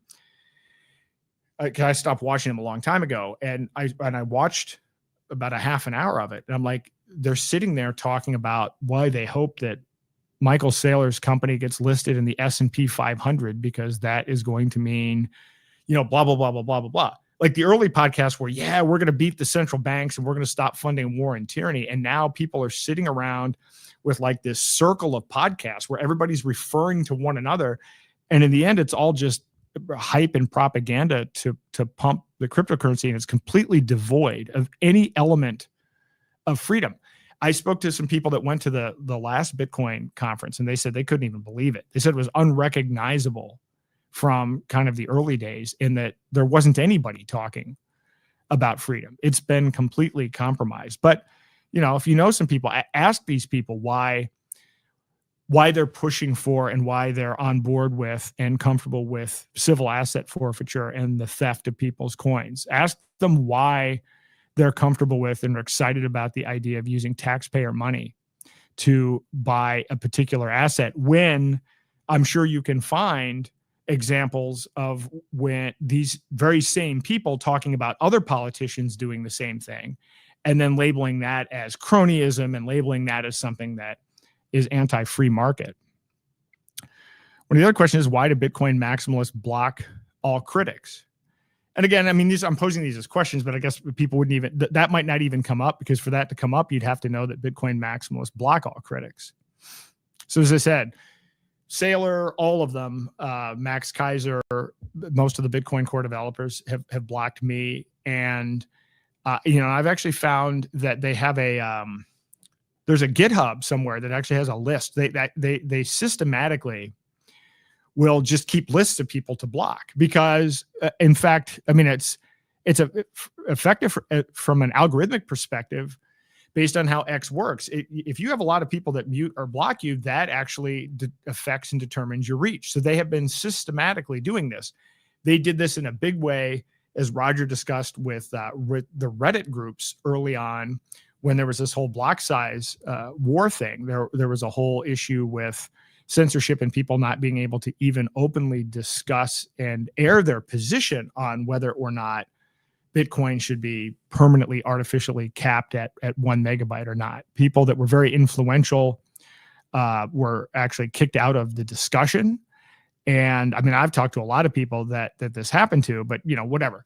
I want to talk about a Reddit group from 10 years ago. I'm talking about what's actively going on today. They will actively block you today if you raise some of these points that were raised. In fact, that's a good test for you. You can take any of these concepts and questions that we've talked about and go to Michael Saylor's page, go to some of these other people's pages and ask them some questions and see if they don't block you. Before Roger was arrested, right after the book came out, I believe he and one other guy had offered $500,000 to add him back to debate the contents of hijacking Bitcoin. $500,000 to a charity of Adam Back's choice, and he declined. Now, what's happened is in the early days, there were a lot of debates. There were a lot of public debates. You can find them online. You can find them on YouTube. I watched a lot. I watched these as it was going on. So you'll see like Roger debating Samson Mao, and then a whole variety of other people. They're fascinating debates. But now, basically, the response that you get back is the equivalent of, well, the science is settled. It's kind of like the idea that when this just came up, the kind of the smoking gun with Epstein's involvement, and the response back was, well, this was old news. It isn't old news. I have never seen any of these people say, oh, yeah, we know that Epstein directly financially funded the Bitcoin Core developers, and that one of them actually ended up becoming a co-author of the U.S. retail CBDC pilot. I have never seen any of these people state that publicly. Never, not once. And again, 27 states and 4 countries, nobody's heard of this. So they'll try to pocket this by saying, well, yeah, we had these debates over the scaling thing, and that's old news. The big blockers, as they call it, lost, and now we've moved on.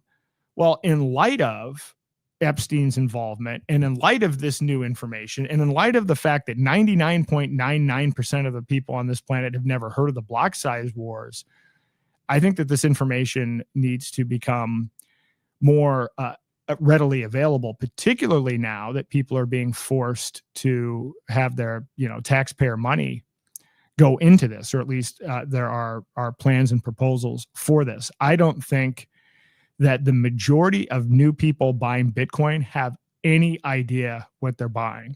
And I actually think the majority of people selling Bitcoin, if you're somebody at BlackRock and you're pitching the ETF, or if you're at Fidelity or whatever, I'm sure the people who are actually selling these things, they don't know anything about it either. That's how suppressed this information is.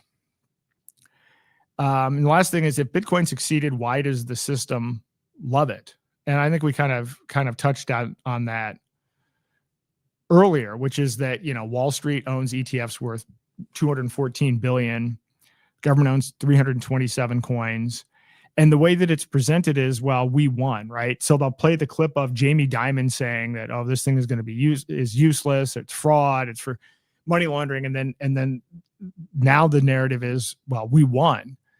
And, see, it was game theory, and the game theory worked out. And the truth is that peer-to-peer digital cash, which was the threat to the system, was hijacked, and the Bitcoin that they're buying is not a threat to their system, which is why they're all on board. They didn't lose. You got hijacked, and then are too delusional to admit it to yourself. So that's essentially what's happened. So anyway, I know there was a lot to go through. I was not as prepared as this as I would have liked to have been because of the internet issues and so forth. But fact, I didn't have a time to send email out to my followers for this, and I haven't sent anybody any links for the Q&A, and I suspect there are probably some people that would want to jump in on this. I'm going to put the link to the StreamYard if you want to join the Q&A.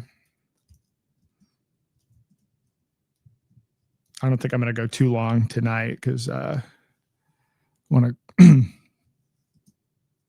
fix this cough and get some rest. But we'll see if there are people that actually want to engage in this. You'll note that no Bitcoin maxis will show up. Literally, they will not show up. They will not debate. There have been times on various shows. I know Shannon Joy has a show, and somebody went on and they saw me on there, and they didn't like what I had to say, and then they were offered to come on and debate, and they didn't debate. And so this is the reality of the situation. And to be honest, the debating is. So the issue that I have is it's not even about, I'm not trying to convince Bitcoin maxis. Bitcoin maxis have sold out their ideology to the point where they're kind of, in my opinion, they're in the camp of it's easier to fool someone than convince them they've been fooled. And so spending a lot of effort actually trying to convince a Bitcoin maxi at this point is a waste of time. However, the broader issue is people out there, I actually feel, I get genuinely angry about the fact that I see people being duped into buying this, that they're using 2012 talking points to sell something that is not what was in the white paper and does not match those talking points at all. It makes me very angry to see that, because there are people that are getting ripped off and they're buying that this is freedom money, and then, and then they haven't thought it through. I mean, even think about the idea that we're going to buy up 1 million Bitcoin and then hold it for 20 years and pay off the national debt. I mean, does that sound like, you're kind of at the bottom of the 9th inning and mixing metaphors, but you're going to bet it all on the roulette wheel? I guess maybe it is actually as nonsensical of an idea that you can blend those metaphors, but it's truly absurd. So I'm sending around some chat invitations.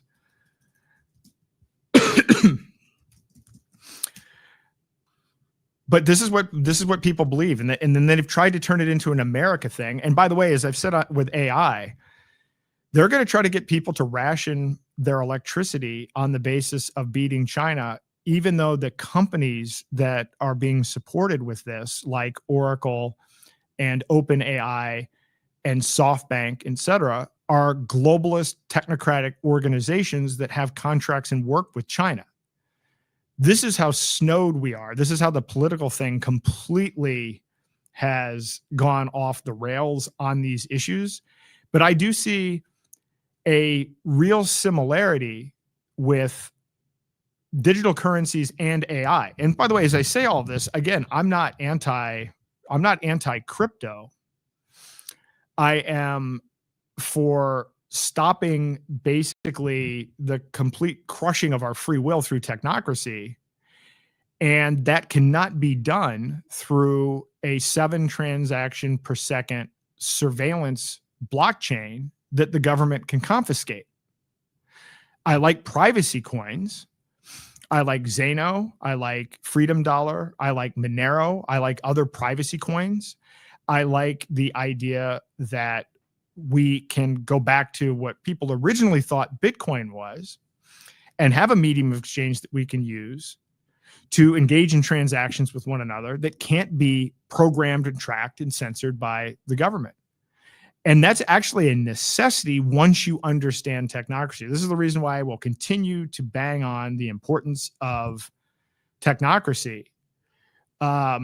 Which is because if you don't understand technocracy, you're going to miss the point. You're going to think that, oh, well, sure, it makes sense to use technology to make things more efficient. That's different than this is a system that doesn't recognize individual rights or property rights, and where decisions are made from the top down by algorithms, scientists, and engineers. That's a completely different proposition. No libertarian should be supportive of technocracy. It is a completely anti-libertarian ideology. Yet, unsuspectingly, I suppose, there are a lot of libertarians that are cheering it on, and they probably don't know better. In the same way with AI, yeah, if you're using a big, a model from Google or Anthropic, which is tied to Microsoft or one of these other companies, they not only is it trained on woke data, but then they add on top of that another layer that censors the output. Well, that's not going to end well.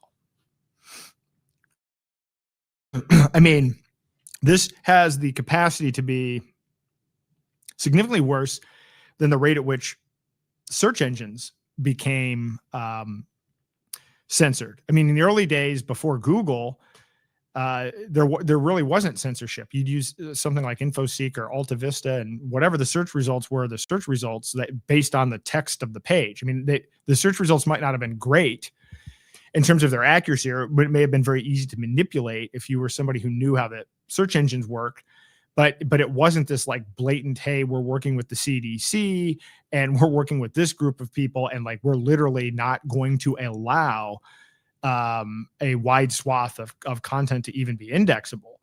Well, AI is even worse than that. I mean, they can very quickly tailor the output, and they do tailor the output. This is why the work that Mike Adams is doing with BrightU.ai and the stuff that I'm building, and the reason that I do things like the Technocracy Atlas and other projects that we're launching, OSR and everything else, is if you have your own set of original source data, and then you use basically a language model and you tune a language model to access that data. So you're basically using the AI as a chat interface, but to data that you actually have in your own possession, first source data. Then this is just a very effective way at getting access to information and being able to do research. I'm going to show you, probably based on how the timing works, probably not until January. I have built something that I've started to use where I took my genetic information, my actual genome, and have it on my computer. And I run it against a bunch of databases to figure out, it's not 23andMe, by the way, sanitizes the responses. So if you're using 23andMe, they will explicitly not tell you information. There was the BRCA1 and C2 gene that is potentially linked to, or is linked to, breast cancer. And for a while, they would actually tell people, hey, you have an elevated risk for this. And they ended up getting pressured to take that down because it was costing the healthcare system money, because people were going out and getting preventative mastectomies. So I'm going through there and I'm looking at this. I'm like, all right, well, now I've got my raw data. These are my genes. So I have the list of all of the genes, and now I can map those genes to various databases for actual diseases. And so now I can use my GPUs and everything to kind of crank through that. And when a new thing is discovered, and by the way, I don't believe that genetics is destiny. Genetics is a small part of it. There's epigenetics and everything else, but nevertheless, there are certainly some things where it's helpful to know, where if nothing else, you have a higher propensity for something. And I'm getting back information that 23andMe would not spit out. And now I can use my computer to, if a new study comes out about a particular gene and its link, I can get an automatic update, have it run it against my own genome, and then give me an alert about a risk factor that I might have. And I've developed an interface where I can speak to it. I can speak into it. And again, I don't want to make this one of these, I'm not trying to humanize it. I'm trying to make it an effective interface. But then I can take these genetic predispositions, and then I can go to Mike Adams AI. Or what I've been doing is I've actually been creating a series of different, I take the approach of we are responsible for our own health.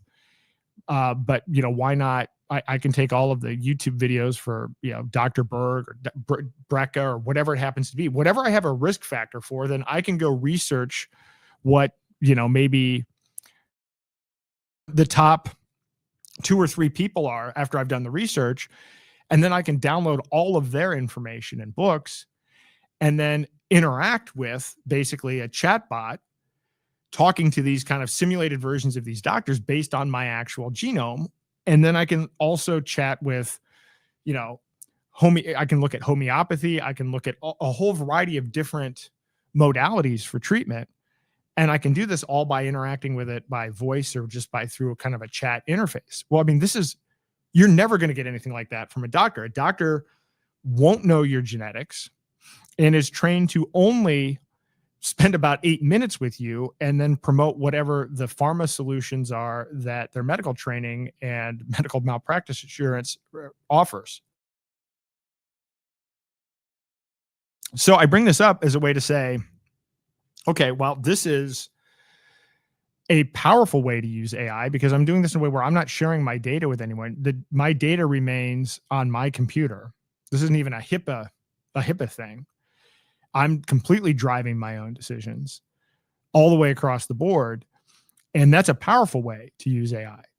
But you have to understand that the default right now is Palantir Health working with Oracle, working with the federal government, collecting data across not only healthcare information. By the way, HIPAA does not protect your health information from the people you want to have it, the people you don't want to have it the most, which is government and other insurance agencies. The government can use HIPAA because they're a covered entity and they can get your information. They can get your labs from Quest Diagnostics or from LabCorp. And they can use a whole list of, well, it's a public health emergency. It's this. They have a whole variety of things. And then you have the fact that then there's Medicare and everything else where they're directly paying for it. So the people you don't want to have access to your information have access to your information. So my view is, right, I want to have access to my information and I want to be able to make the best decisions without any involvement from the government and actually without any involvement from a doctor. I don't want to have to go through a process where they're collecting any of the information. And frankly, they don't know much about it.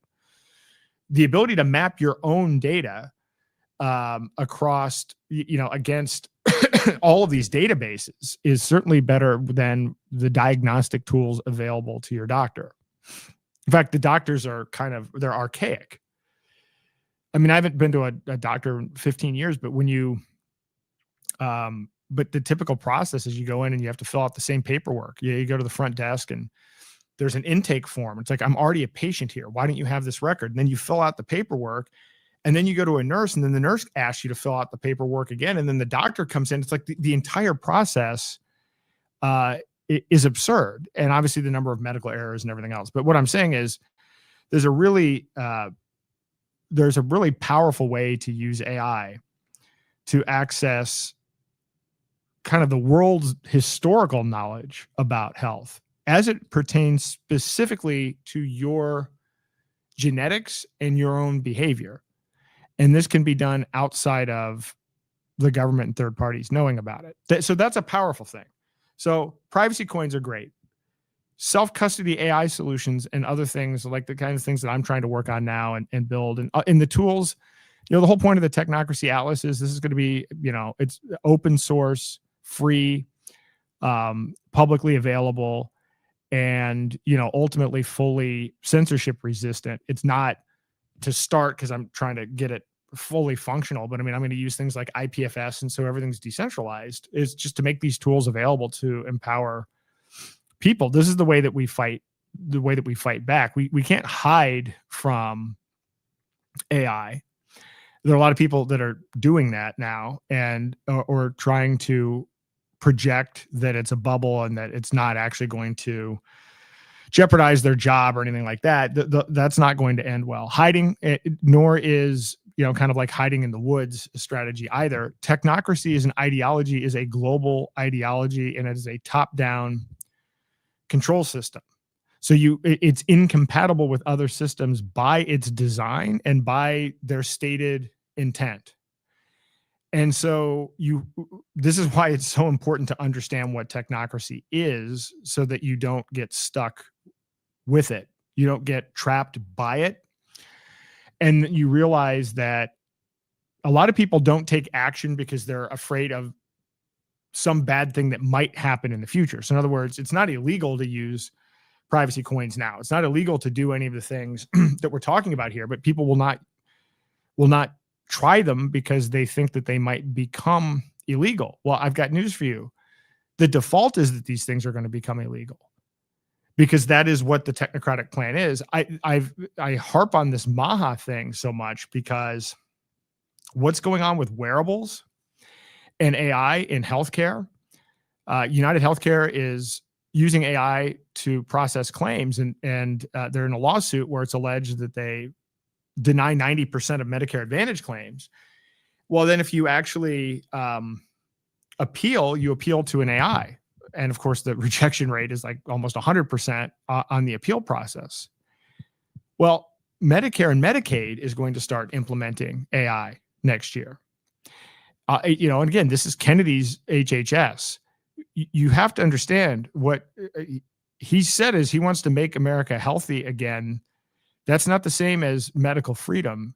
He believes that government should play a direct role with gold standard science and everything else in making people healthy. And look, my view is this is a guy who's been kind of a screw up his entire life. He's got a chip on his shoulder and a whole issue with his family. And so now he's worried about his legacy, and he still believes in government. So his intentions may be good, but that is a recipe for complete disaster. So he may be meeting with these people. He actually thinks, so what is it? Make America biotech accelerant again. So he thinks that the same people that have been killing us and bleeding us of our financial resources for the last several decades are now all of a sudden, because he's there with his positive intent, going to use a different type of scientific approach to cure and heal everybody. That doesn't make any sense. And it certainly isn't what's being implemented. So you can watch other podcasts I've done on this. I will be talking a lot more about healthcare when we launch OSARA, but on the OSARA website itself, I'm going to provide a lot of tools that allow you to see this information directly. See things like 95% of hospitals don't publish their pricing. You can't find out how much procedures cost. And the variation can be $55 for a 10-cent aspirin in one place, $50,000 for an MRI versus $300 somewhere else, and you can't know in advance. You can't price shop. And for a while, it was illegal for hospitals to provide pricing. And then in 2021, they required that hospitals provide the pricing information, but they said, look, there's a $300 a day fee if you don't produce the pricing. And so 95% of hospitals have opted to not produce the pricing, because if you're ripping people off at that level, well, I mean, in my opinion, just putting together, which will be part of the site, a map that says, hey, is your hospital one of the ones that's not providing pricing information? And then we can do a couple of things. We can have people start submitting their bills publicly and crowdsource information to publicly show what the pricing actually is, which will horrify people. If people saw transparently what the pricing was, there would be probably a riot. People would be absolutely, because most people think, well, I got this bill, but maybe it's just me, or maybe it's a one-off situation, and not only to find out that it's actually everyone and the whole thing's a ripoff. This is why medical tourism is 80% less expensive, and that's including the travel and recovery time. And the outcomes are better. And most people that I've talked to about this, they just assume this is either for rich people, or the doctors are bad, or it's only for cosmetic procedures. And as I've discussed, it's complex heart surgeries, cancer treatment. There are many treatments that you can get outside of the United States that aren't even legal here. We are not on the cutting edge of healthcare at all, and our healthcare is a complete and total ripoff.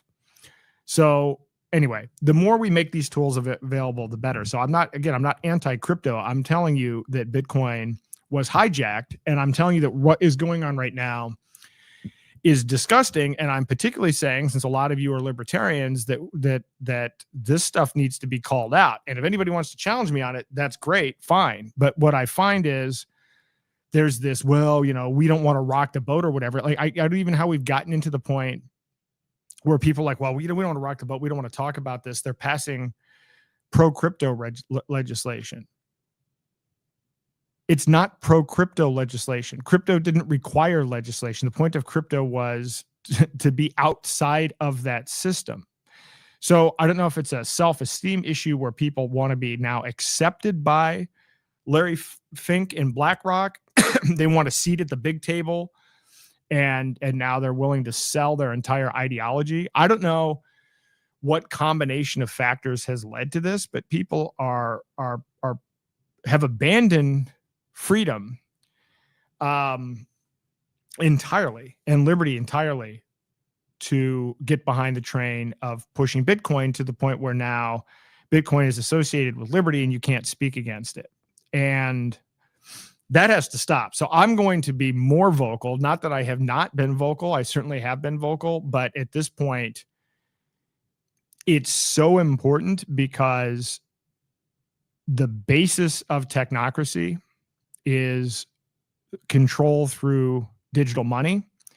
More particularly and ironically, the whole point from the 1930s was an energy credit-based system. And now you could actually argue, based on even what Musk has said. Musk has said, well, Bitcoin is backed by energy. Now people are buying this. I'm seeing people openly, libertarians openly support technocracy, not realizing that the ideology is about as anti-libertarian as you can get. Now, some of it may be out of a lack of understanding, but I've been talking about this enough, and I know there are enough people that won't even debate it or even talk about it. And they might even privately say, well, yeah,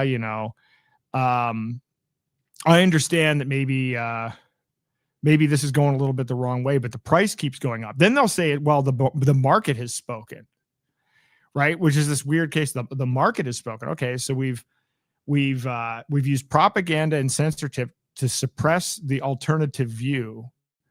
And then now we're using politicians to try to force people to buy something. And then somehow this has become the market.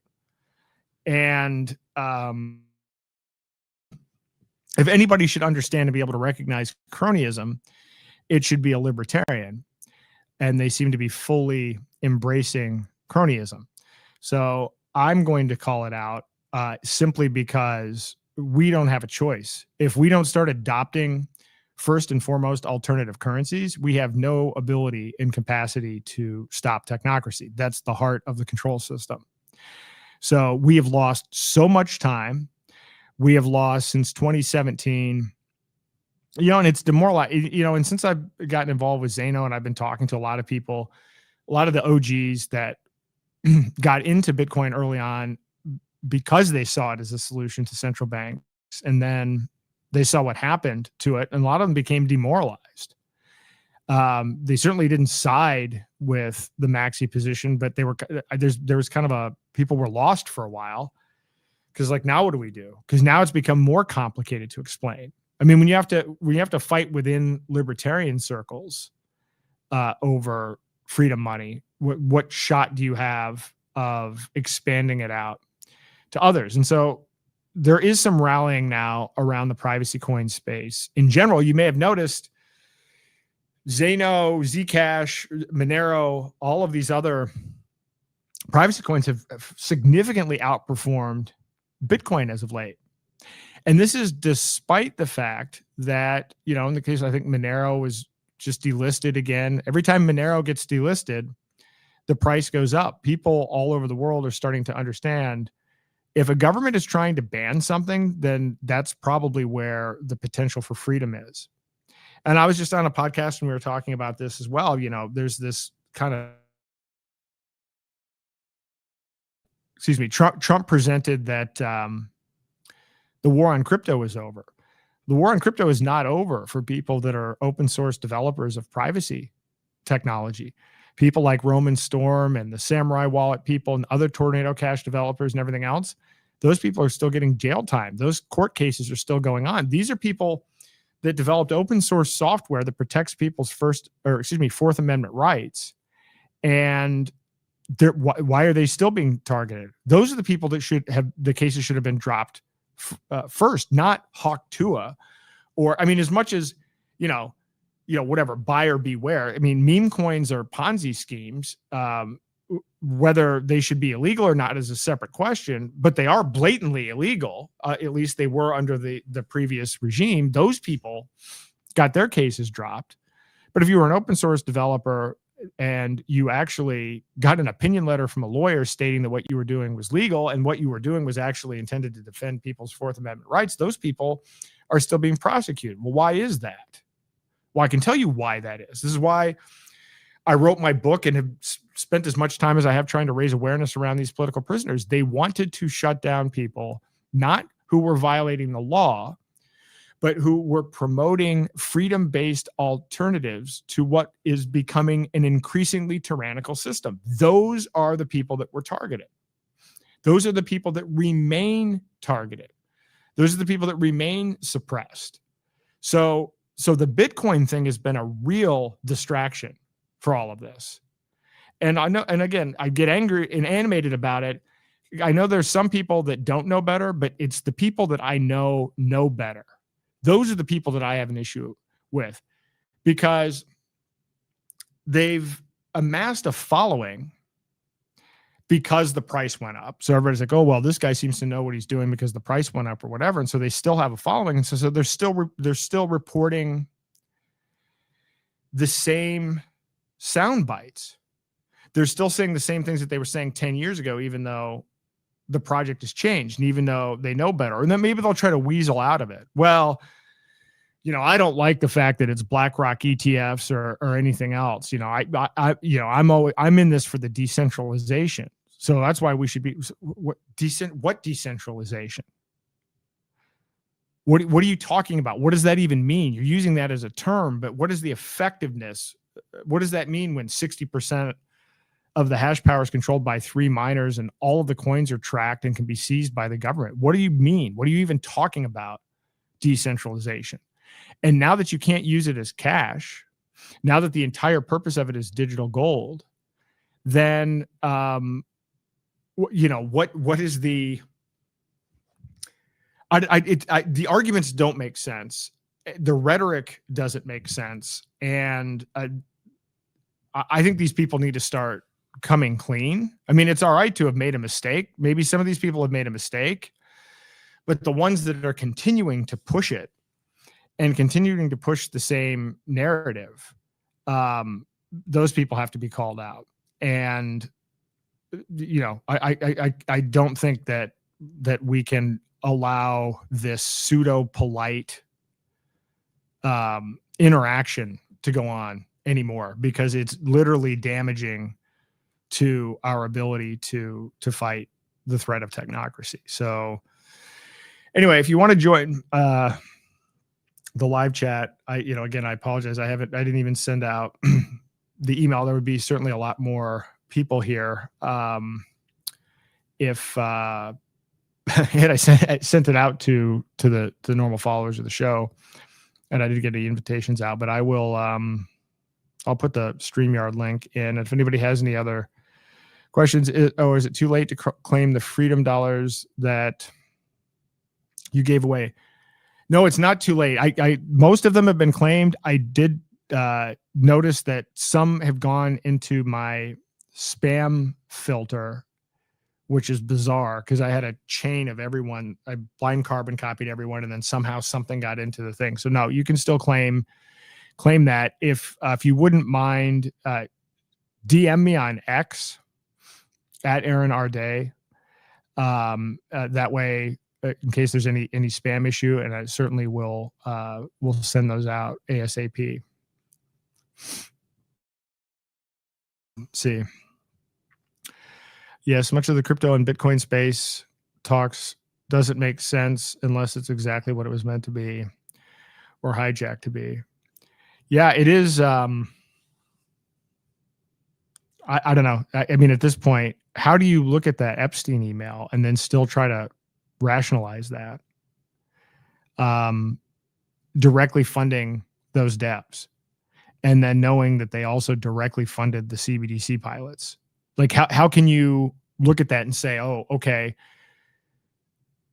these people really believed in Lightning and really believed in the second layer solution. They weren't trying to sabotage it to pave the way for CBDCs. It's very clear what happened now, and it's direct at what happened. I literally know nothing about any of this stuff. Been trying to learn. I hear all the Bitcoin maxis talk bad about Roger Ver and how the big block thing would have co-opted Bitcoin. Again, I've done multiple podcasts on this, including had Roger on before everything happened, and you can read his book. But yeah, they do talk. They do talk badly about him, and Roger was undecided. There's a myth that Roger started Bitcoin Cash, or that he in any way started the block size wars. He did not. He was not the dev behind it at all. He was originally undecided. What tipped him into the other camp was that he saw censorship and propaganda going on, and Roger knows enough about history to know that the people that are being censored and the people that are being propagandized against are usually the people that are telling the truth. And so that's what even caused him to consider and spend more time reflecting on the alternative position. But I will tell you, the funny thing is, go to Adam Back and Michael Saylor and Max Kaiser, go to their feeds and raise some of these questions that I talked about here tonight about block size war, about all of these various things, and watch, they'll block you. So there are people that say, well, Roger was making up that there was censorship and propaganda. I'll show you all of the people that have blocked me. In fact, it's on my X feed. You can see when they blocked me. A lot of them blocked me simply for writing wasn't even a long review. It was like, oh, I just read Hijacking Bitcoin. I recommended it. And then Roger retweeted it. And then a bunch of people just instantly blocked me. I had no interaction with them. So that is backed, and it will happen to you too. And it is also a fact that there are GitHubs and lists of people that are that amongst the Bitcoin community are automatically blocked systematically as a way to suppress the algorithms from reach for those people. And that has had a negative impact on me. I heard about his book. Would you say it's a bad idea to still acquire Bitcoin? I won't buy Bitcoin or hold it because it's not about the price. We need to have an alternative to technocracy. We need to have an alternative to centralized digital money that can be controlled by the state. And Bitcoin is the opposite of that. So I don't care if it goes to $10 million a coin. It will not help us stop technocracy. And if we don't stop technocracy, we will literally lose free will, because we will be completely governed by a social credit system that's determined from the top down by AI. Feeding Bitcoin feeds that system. So I'm not going to and so let's talk about, well, why would it go up in price? The fact that it's gone down in price at this point, to me, when you have governments talking about buying it, who's buying it? Like, they're out of propaganda. And at this point, if you're $1.7 trillion, when you're a smaller market cap project, and a lot of it's tightly held, or a lot of it's been lost, a lot of the coins have been lost, and there's not a lot of volume moving, you can move the price. But at this point, when the information is out about it, how are you going to move the price at this point? So I guess it's at 87. I'm just looking at my thing now. It's at $87,400 or whatever. I mean, what would possibly cause it to go up? Who would buy it at these prices? And if you're now down to governments buying it and confiscating it, then do you want to be putting your energy towards that? I don't want any of my energy going towards that. Now, with that said, if you do have it, use something like confidential layer to make it private when you're spending it. I think that's a very good solution that has emerged, built on the Zeno blockchain. By being able to tokenize your Bitcoin and your Ethereum, you can now spend these in a way that's private. So at least that can help somewhat. But again, I'm not giving it investment advice. My entire life philosophy at this point, and 100% of what I spend my time doing, is trying to educate people about technocracy, but then it's building the parallel solutions. I truly believe what people should invest in right now is themselves. AI is going to completely transform the labor market, and a lot of people are going to lose jobs. That is a fact of, I use this stuff all of the time, like in a pretty serious way at this point. And I've been involved with technology. I mean, I started using computers when I was 5. I started my first tech company when I was 19. I have never seen a technology develop this quickly. In the last 90 days have been mind-boggling. Even the last month. I mean, I'll talk back and forth with Mike Adams, and it's like, oh my God, stuff that we were doing last week has been, superseded by something that allows us to do the same thing in like 5 minutes that would have taken a year ago. Like it is literally that fast. And when I'm saying AI, I'm saying, using AI for coding, using AI for processing information, not the way people use Chat GPT or these other things. That's kind of a, censorship and curated information by woke people. But if you actually use the underlying language models to do things like coding and data analysis, it's incredibly powerful. But it will displace a lot of the job market. But a lot of people don't like their jobs. Most people don't like their jobs. And they have their job. A lot of people have their jobs so they can have health insurance. Health insurance that doesn't even improve their health. We have one medical bankruptcy every minute in this country. So you have people working jobs they don't want for health insurance that doesn't keep them healthy, so that after a life of quiet desperation working in this job, they can accumulate a retirement portfolio, which is comprised of mainly big tech companies and big pharma companies that are building their digital prison and wiping out their health and extracting all of their savings. So the situation is not all that great. So a lot of people there's a fear of loss, but they haven't really reflected on if what they're doing right now is really aligned with their own purpose anyway. So I think this is a good time for people to reflect on, what do you actually want to do, and take some of your money and investing in those skills and in learning about those things. And then learning about how to use tools to empower yourself and to get out of these systems where you're controlled by third parties.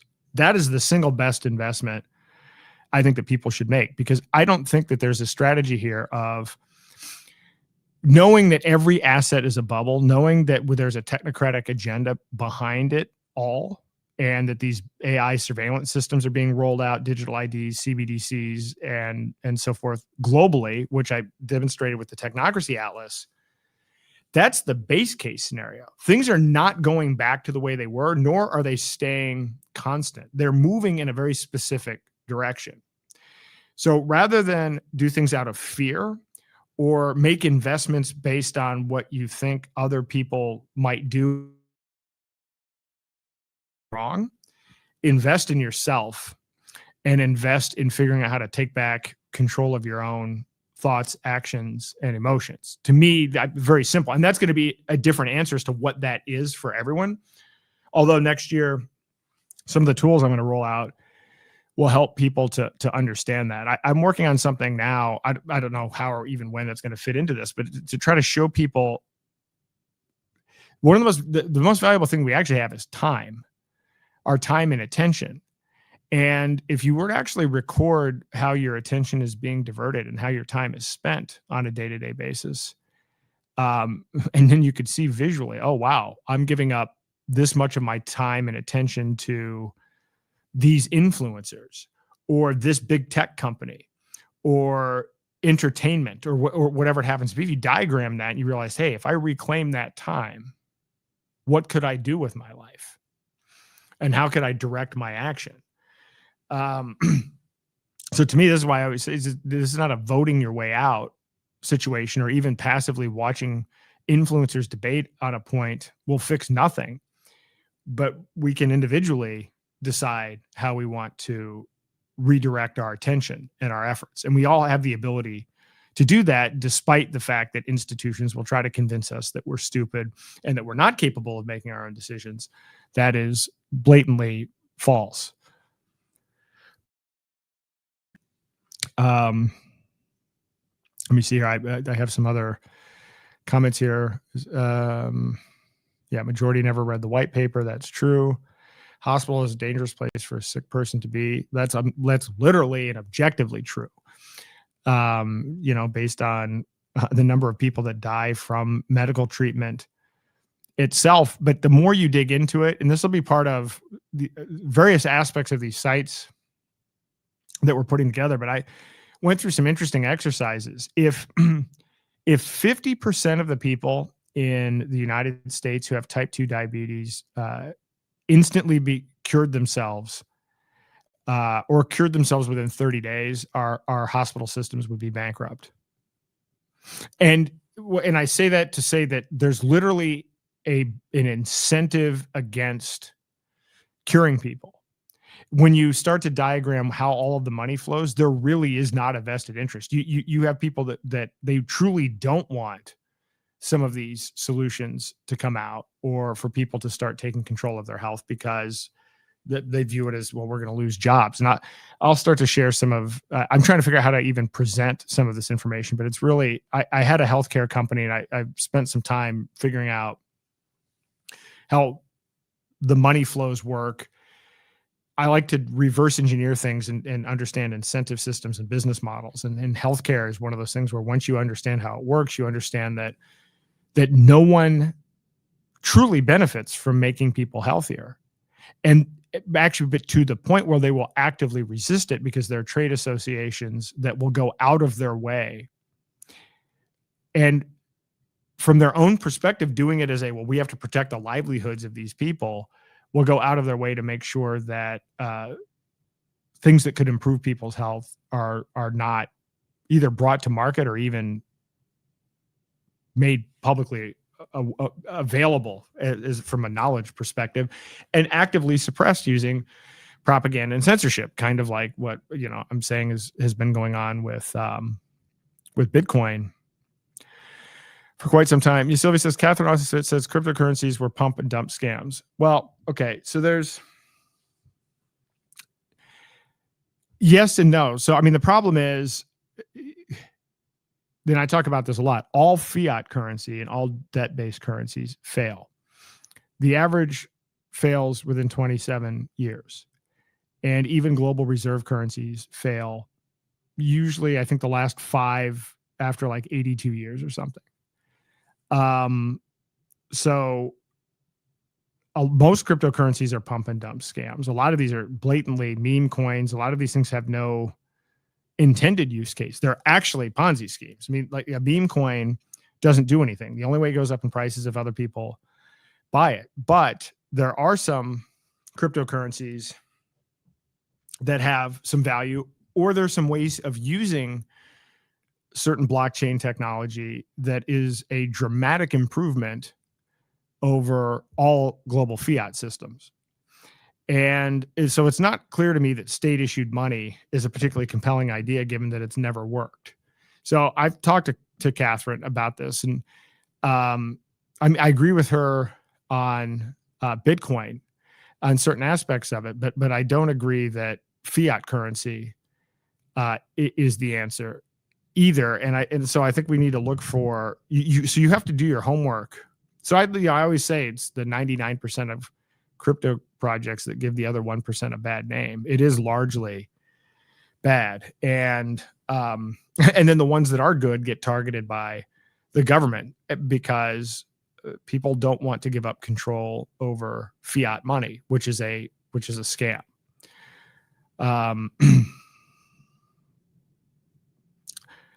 Aaron, the government has stolen the Bitcoin. It's not owned by we the people, because I'm never going to see that Bitcoin nor the gold in Knoxville. True. I mean, that's absolutely true. Again, I don't know why people aren't more skeptical about this idea that this senator from Wyoming, Cynthia Loomis, who owns $500,000 worth of Bitcoin, unironically, not as a joke, wrote a bill and went on a stage in front of a bunch of people and said, I'm proposing that the government buys $1 trillion of this thing that I own and holds on to it for 20 years. And if they do that, we'll pay off the debt. That's absurd. That is a completely idiotic idea. And the fact that people cheer it to this day, and a lot of those people call themselves libertarians, is something that I have a hard time reconciling. It doesn't like pass a basic 101 libertarian test. So, but the funny thing was so Loomis at one point, and I think the answer to this, so as I've said, Bitcoin can be tracked. It's on a public ledger. Certainly the government has done a great job of tracking down a lot of, any of our personal Bitcoin. They'll do a great job of tracking. And now Trump wants to do this internationally. But before this latest thing where we confiscated another 130,000 Bitcoin, Loomis had actually put something out saying, well, I was just alerted to the fact that, the United States government doesn't know how many Bitcoin it actually has and may have sold some of its Bitcoin. So now it turns out, I believe that what happened was we have different federal departments that were involved in confiscating the Bitcoin. So FBI was involved in some aspects of it. Treasury was involved in some others. And so you basically had different federal departments having custody of different stolen Bitcoin. And there wasn't any kind of like clear mechanism for reporting on it. So I believe that it turns out that we do have the Bitcoin. How it's being administered right now, I'm not entirely sure. But the fact that the very woman that was proposing that the government should buy $1 trillion of it and hold it was writing a tweet saying that we can't find the Bitcoin that we think we have. Like, how is that not a parody? That is like a comedy act in and of itself. And yet these people still support this woman. There are people that like try to present and pretend that she's a libertarian. And this still goes on today. Again, Warren Davidson today, he's out, yesterday. Yeah. I mean, my X feed is filled with this. And by the way, it's filled with so many lies. A lot of the stuff is blatant lies. Like they'll claim, this rapper, Drake or something is buying $1 billion worth of Bitcoin, or this country's buying. And a lot of times it's completely made up. There's actually no substance to it at all. We've gotten to a point where there are people that are holding on to this and they know that at this point it is a Ponzi. The only way that this goes up is if more people buy. Well, who's going to buy when it's $1.7 trillion? There aren't many people with deep pockets. So BlackRock was a great opportunity to go to unsophisticated investors. See, the way that the scam works is you have the SEC, which sets up these rules so that only rich people can invest in startups. And what they do is they say, well, these things are really high risk. So you have to be wealthy or sophisticated to be able to invest in them. So we don't want these widows and orphans to get ripped off. So we don't want you to be able to invest in Amazon when it's 10 cents a share and when it's a small company with 50 people. We don't want to burden you with that risk. So we're going to set up these rules so that only these venture capitalists, hedge funds, and big people, larger players can invest when the price is cheap. And then by the time it becomes an offering that BlackRock is selling, well, the thing's already worth $1 trillion. So those people that are in early, they're cashing out. So the misconception here is that it's BlackRock buying Bitcoin. It's not BlackRock buying Bitcoin. It's BlackRock setting up a vehicle and collecting fees, selling Bitcoin to people after all of these other rich people got in first. This is how all of these financial services products work. And then they've got a whole regulatory thing with only financial advisors can advise you, and they have to go through their propagandized training through an organization called FINRA, which, while it's a trade association, it actually has legal authority backed up by the SEC. It's a scam. The financial services market is a scam. But no, we're not going to see the Bitcoin. And by the way, even if they had it, they'd end up borrowing against it. They'd come up with some scam where it's like, okay, well, yeah, we held the Bitcoin, but then we took out, $200 billion worth of loans against it. And then the price dropped and, whatever. They would find a way to squander it.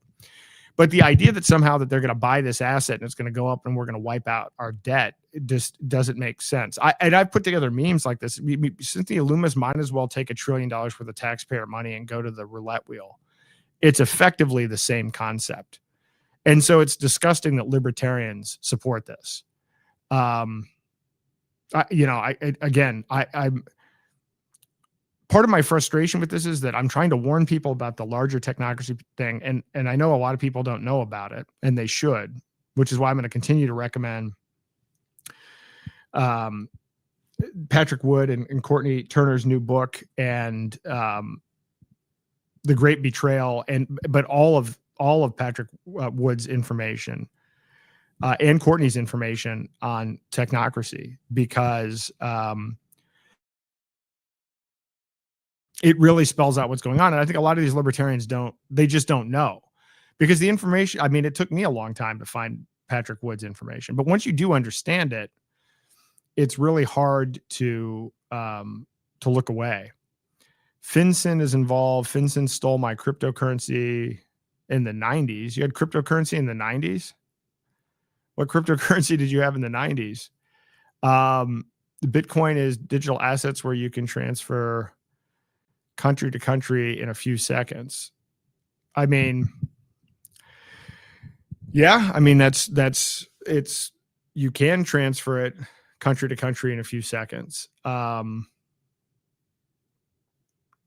That's true. The funny thing is the people that are propping this up, people say, well, how else are you going to move, $100 million across the globe? And it's like, okay, is that your use case? Right. A lot of the people that are talking about, I'm running a node on my, $50 Raspberry Pi. Yeah. You're sitting there watching central banks move value back and forth. That's not freedom money.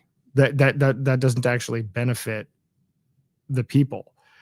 But beyond that, it's also trackable money, right? So it does have the benefit of being fast and something you can do cross-border. The banking situation that we have is once you dig into understanding how banks actually work technically, it's amazing any of this stuff works. And banks interacting with one another across borders is a complete nightmare. It's very expensive. It's very time consuming. There's a lot of risk involved. There's a lot of legal liability involved. This is why cryptocurrency, again, the original idea of peer-to-peer cash is something that you could use anywhere in the world. And it's not just, it liberates people. I think that it's 71% of people on the planet make less than $10 a day. And so the ability to be able to do transactions globally, this is something that has a major impact for people everywhere. That was one of the key features of Bitcoin early on. If you were in the global South, if you were in Africa, if you were in Southern America, et cetera, or you have a lot of people that were sending money back home, that work in the United States and send money back home. And Western Union fees and everything else would eat a significant percentage of their income. So that was great, but that was destroyed when the artificial caps were put in place. And so now, I don't remember, Roger was doing a debate and people made fun of him about it. He was debating Samson Mao, but he was actually saying that people were literally dying because of the increased fees due to the artificial block size. And this whole thing became, Samson Mao would say, well, Bitcoin isn't for people who make, less than $10 a day. And then that thing number kept on coming up, and it's not for buying coffee and everything else. I mean, that wasn't the original vision. We need peer-to-peer digital cash for the world. People globally need the ability to engage involuntary commerce. And now people mock people who promote technology that can liberate and provide economic freedom around the world. And it is a life and death matter for people. Talk about BSV. I think China is behind it all. BSV is a whole other rabbit hole. I don't even know where my first and second episodes were about BSV. I spent a lot of time on that, and that's a whole rat's nest as well. The conclusion that I came to is that this is where I'm kind of like, I don't know. You know, Craig Wright claims to be Satoshi. I absolutely do not believe that that's the case. And I tracked a lot of his legal documents from court case to court case, and this is not. It doesn't stand up. I mean, it's a pretty sophisticated situation with some bad news behind it. So this guy claimed to be Satoshi, but then created a version of it that kind of restored Bitcoin to what the original white paper was supposed to be. But then when you look at it, it's kind of like, all right, well, this is kind of a surveillance ledger, and where you can track everything.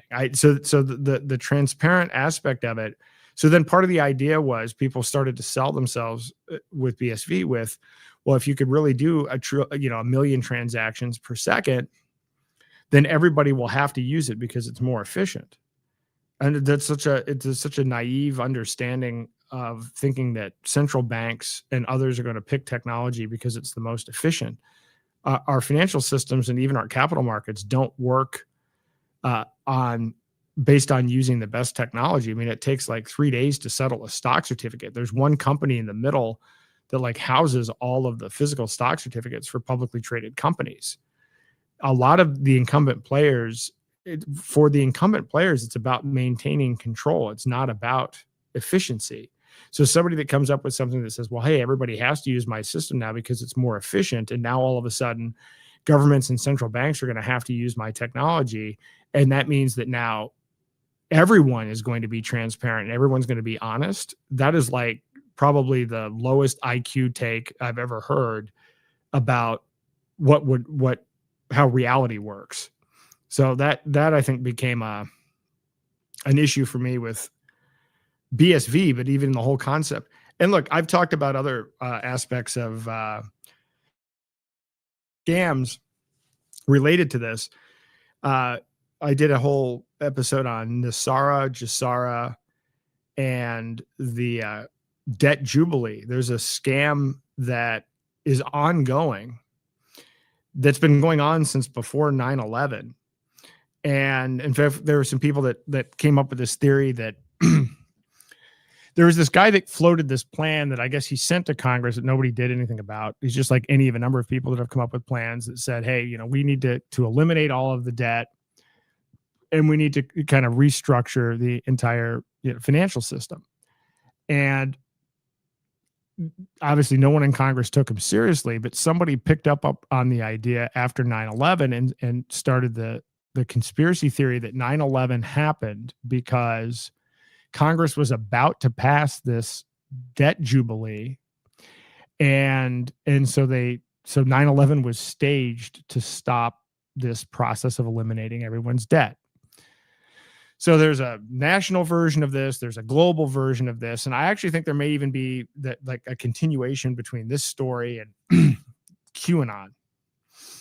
So needless to say, the debt jubilee never happened, but the story has morphed. So this is one of those examples of a story people don't want to admit the truth, and then it keeps on building and building. So rather than realize, hey, that was pretty stupid that I believed that this was actually going to happen. So rather than believe, that I fooled me once, instead it then morphed to now XRP and this cryptocurrency called Stellar Lumens is going to be used. There's going to be a debt jubilee again.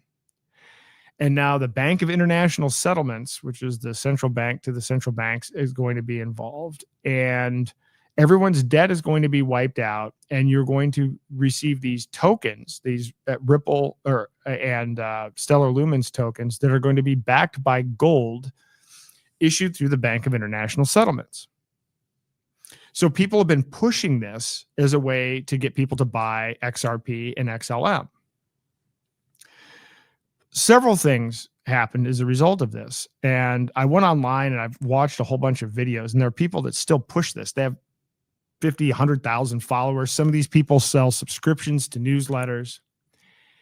And there are people, and a lot of these were like elderly women or whatever, that stopped paying their mortgage because they kept on believing that these influencers were coming out and saying there's a debt jubilee. You're not going to have to pay your car payment. You're not going to have to pay for your mortgage. All of it's going to go away. So these stories of people getting evicted from their house, having to file for bankruptcy, all because of this Nassara thing. Well, then now it's escalated to, well, XRP and XLM. And I know some people that are, I don't know, perhaps like even the Michael Flynn team thing might be involved in this. I've talked to some people that I'm like, well, you really should not, you should know better than this. Like, I can't believe you're actually telling me this. Cause I've told him about CBDCs and, anti-crypto stance. This one particular guy, and he's like, oh, so are you in XRP and XLM? I'm like, are you kidding me? And he wasn't kidding. And this is a famous guy that people actually know. And I'm kind of like, wow, if this guy thinks this, how far does this go? So then you go online and there are people that still think that. Well, the entire banking system is going to run on XRP and XLM. And it's going to be tied to this is what the Great Reset is. It's kind of like with the Q thing during Trump's first administration, where they got people to celebrate and cheer on the idea that there was going to be 10 days of darkness and we were going to have martial law, and the military was going to come in and round up all of the pedophiles and have military tribunals and then execute the pedophiles on closed caption TV. They had people believing this. And what's bad about it isn't that people believed it. It's that they cheered it on. They actually were able to run a psyop where they convinced people that suspending the law and having martial law was a good idea and a white hat concept that people should get behind.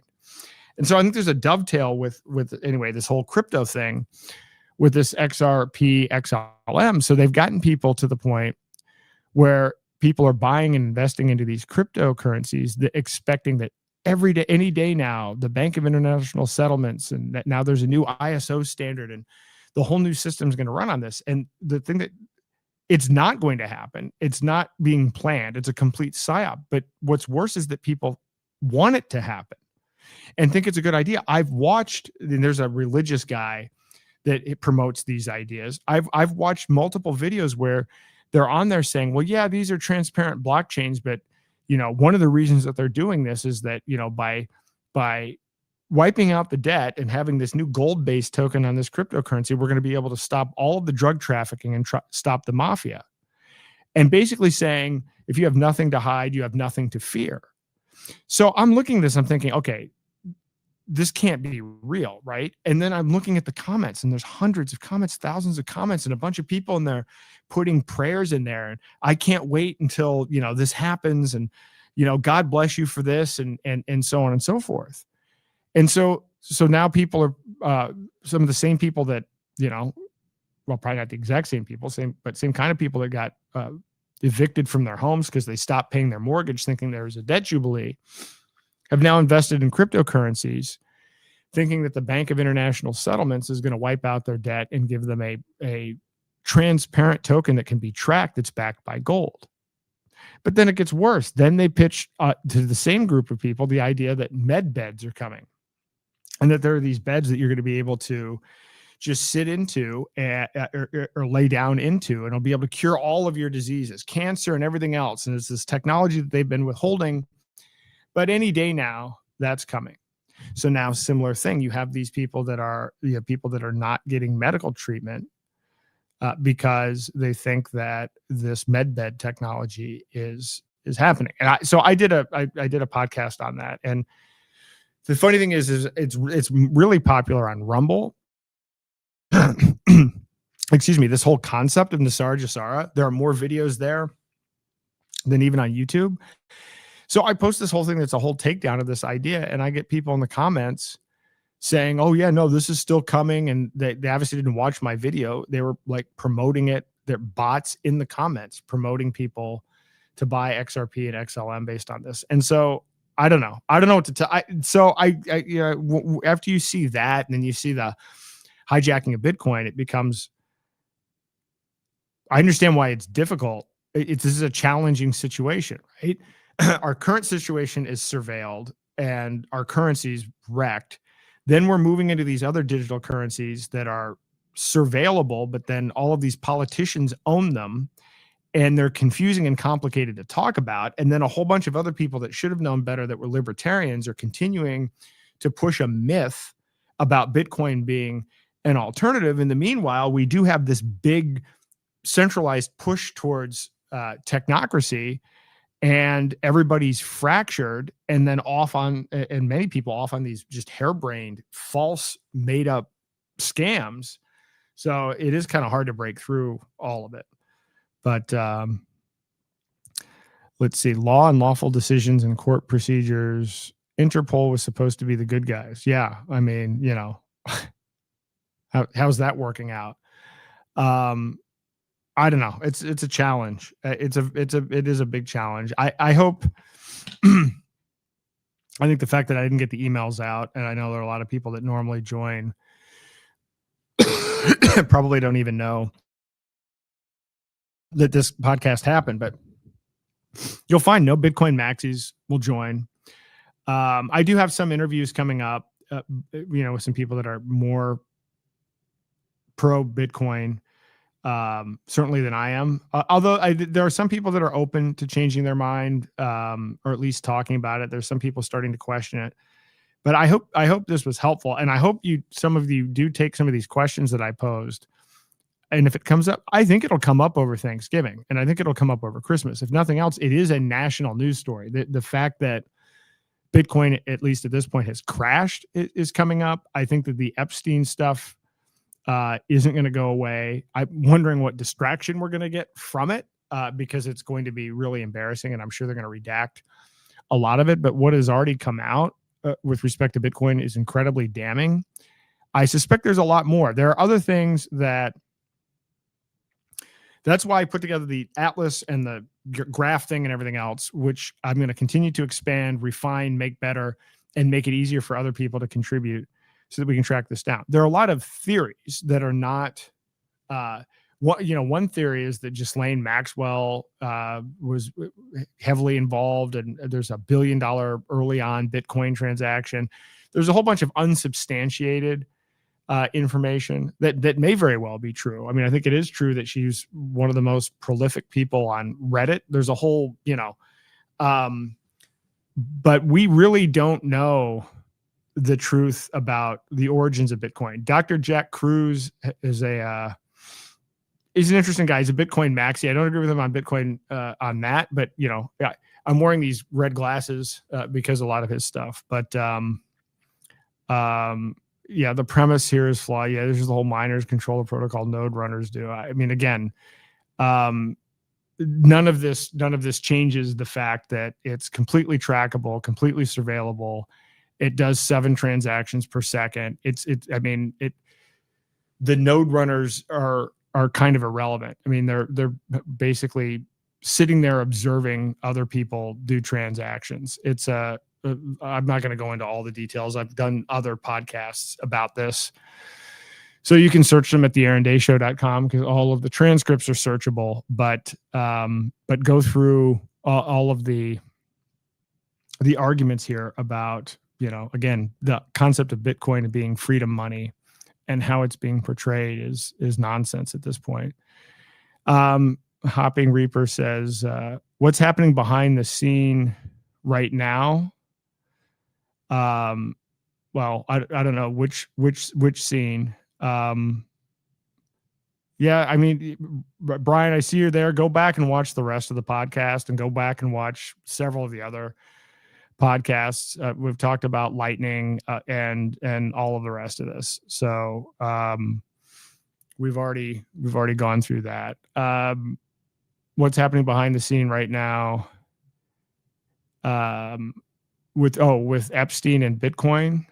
Well, I mean, what's going on right now is it was speculated that Epstein's funding of MIT was related to Bitcoin core developers during the transition from Bitcoin Cash to Bitcoin, this digital gold narrative. And now it's proven that he directly funded it, which is pretty significant. How do I feel about Andreas Antonopoulos? I don't know. I mean, he blocked me also. And I don't even know why. I guess he actually just blocks people in general. I know he moved away from a maximalist position, but I haven't, frankly, followed him or seen much of his stuff lately. I mean, I know he was certainly an influential early proponent of Bitcoin when Bitcoin was still, was still digital cash. So I know he was helpful for early evangelism, but I don't even know what he's up to now. I still believe it's China with BSV. America will no longer be a global superpower. That will go to China. I mean, again, I don't think there's US or China. This is a global technocracy. I think the whole US versus China thing is a fabrication that the technocrats push to get governments to fund their technocratic enterprises. So it's kind of like this whole idea that we have Operation Stargate, which is supposed to be an American national security thing, even though Oracle and OpenAI are global corporations. Palantir is a global corporation. You're saying that all Bitcoin transactions are traceable or easy ways to obfuscate identity. Watch the rest of the fucking podcast. I'm not going to go over all of this yet again. This is going to be if you don't know how to do this or know how to do this, for 99.9% of people, Bitcoin is highly traceable. And if you look at what the work is that Chainalysis has done, if you look at the fact that because you have to use liquidity pools to be able to use Lightning Network effectively, and those are all KYC, including Strike, including Cash App. I mean, so yes, so you and 50 of your friends can do Lightning transactions. That who gives a shit? It's earlier in this podcast. Go to theaarondayshow.com. I've probably done 10 podcasts on this, including the first podcast that I did, season 1, episode 1, but there's a whole bunch of them in there, including also I had Roger Ver on season 1, episode 3 to talk about hijacking Bitcoin. So it was earlier in this one. I touched on some of the Lightning stuff, and it's been in several of them. So just you can search. Well, actually, the whole thing is searchable, so you should be able to search the transcripts as well. I'll put an AI chat bot on there at some point, but right now it's at least searchable by transcript.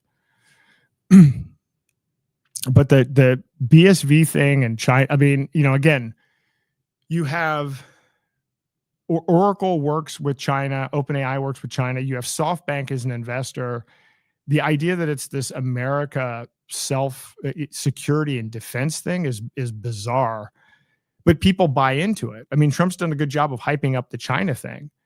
But, look at all of the business relationships. Musk has business relationships. Peter Thiel has business relationships with China. It's not China versus the U.S. It's technocratic firms based in the U.S. and technocratic organizations in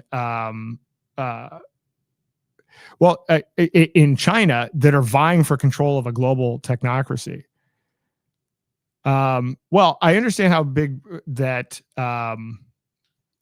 Bitcoin. Look, I've been a big proponent of confidential layer and using Zano to basically privately tokenize your Bitcoin and Ethereum and other cryptocurrencies and make it private and spendable. So I'm encouraging people to, if you are going to use BTC, which I don't like on moral grounds, but if you are going to use it, at least try to make it private.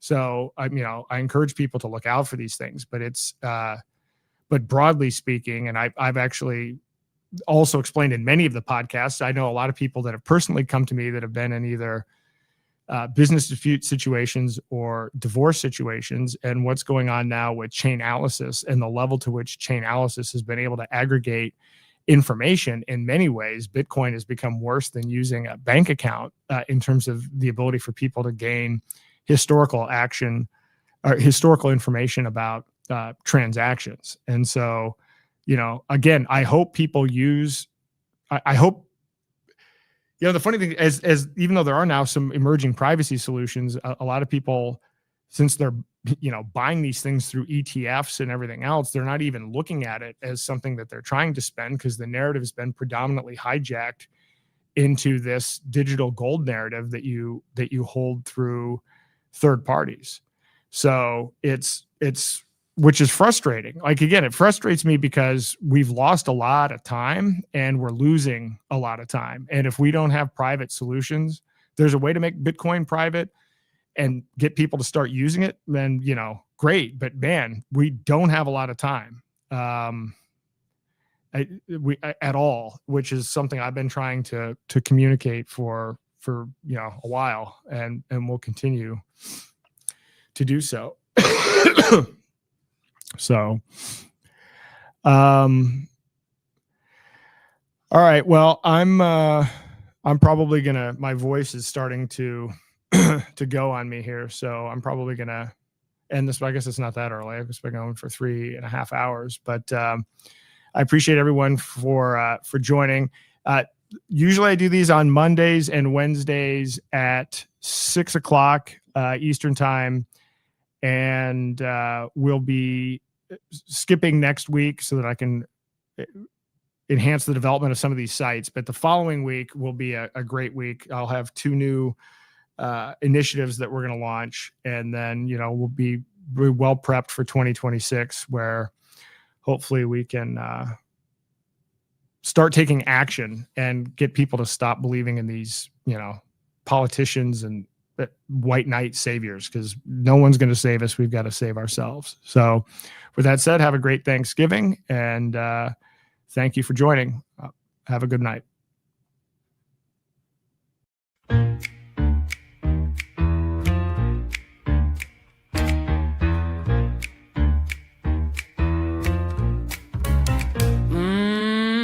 Who's holding the mic on me? They call it free, but honey, that fee ain't free. 3 suits in a smoky room, writing what's real on cue. Crying kite moon, they told the noon, said that's the truth to you. Mockingbirds and satin ties, singing what power buys. Change the page, same stage, and the chorus never dies. Turn down the glow, I feel the pull. If they own the show, who owns your soul? It's programming, sweet as a lullaby. Cold cream lies in a sugar sky. If truth don't trend, it never gets told. Speak all you want, if the reach is sold, not free to me.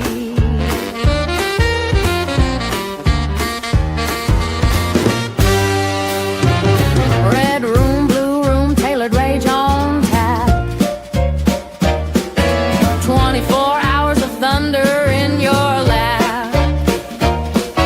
Breaking every minute till your nerves run thin. Baby, if it bleeds, the ads cash in. Scroll that line.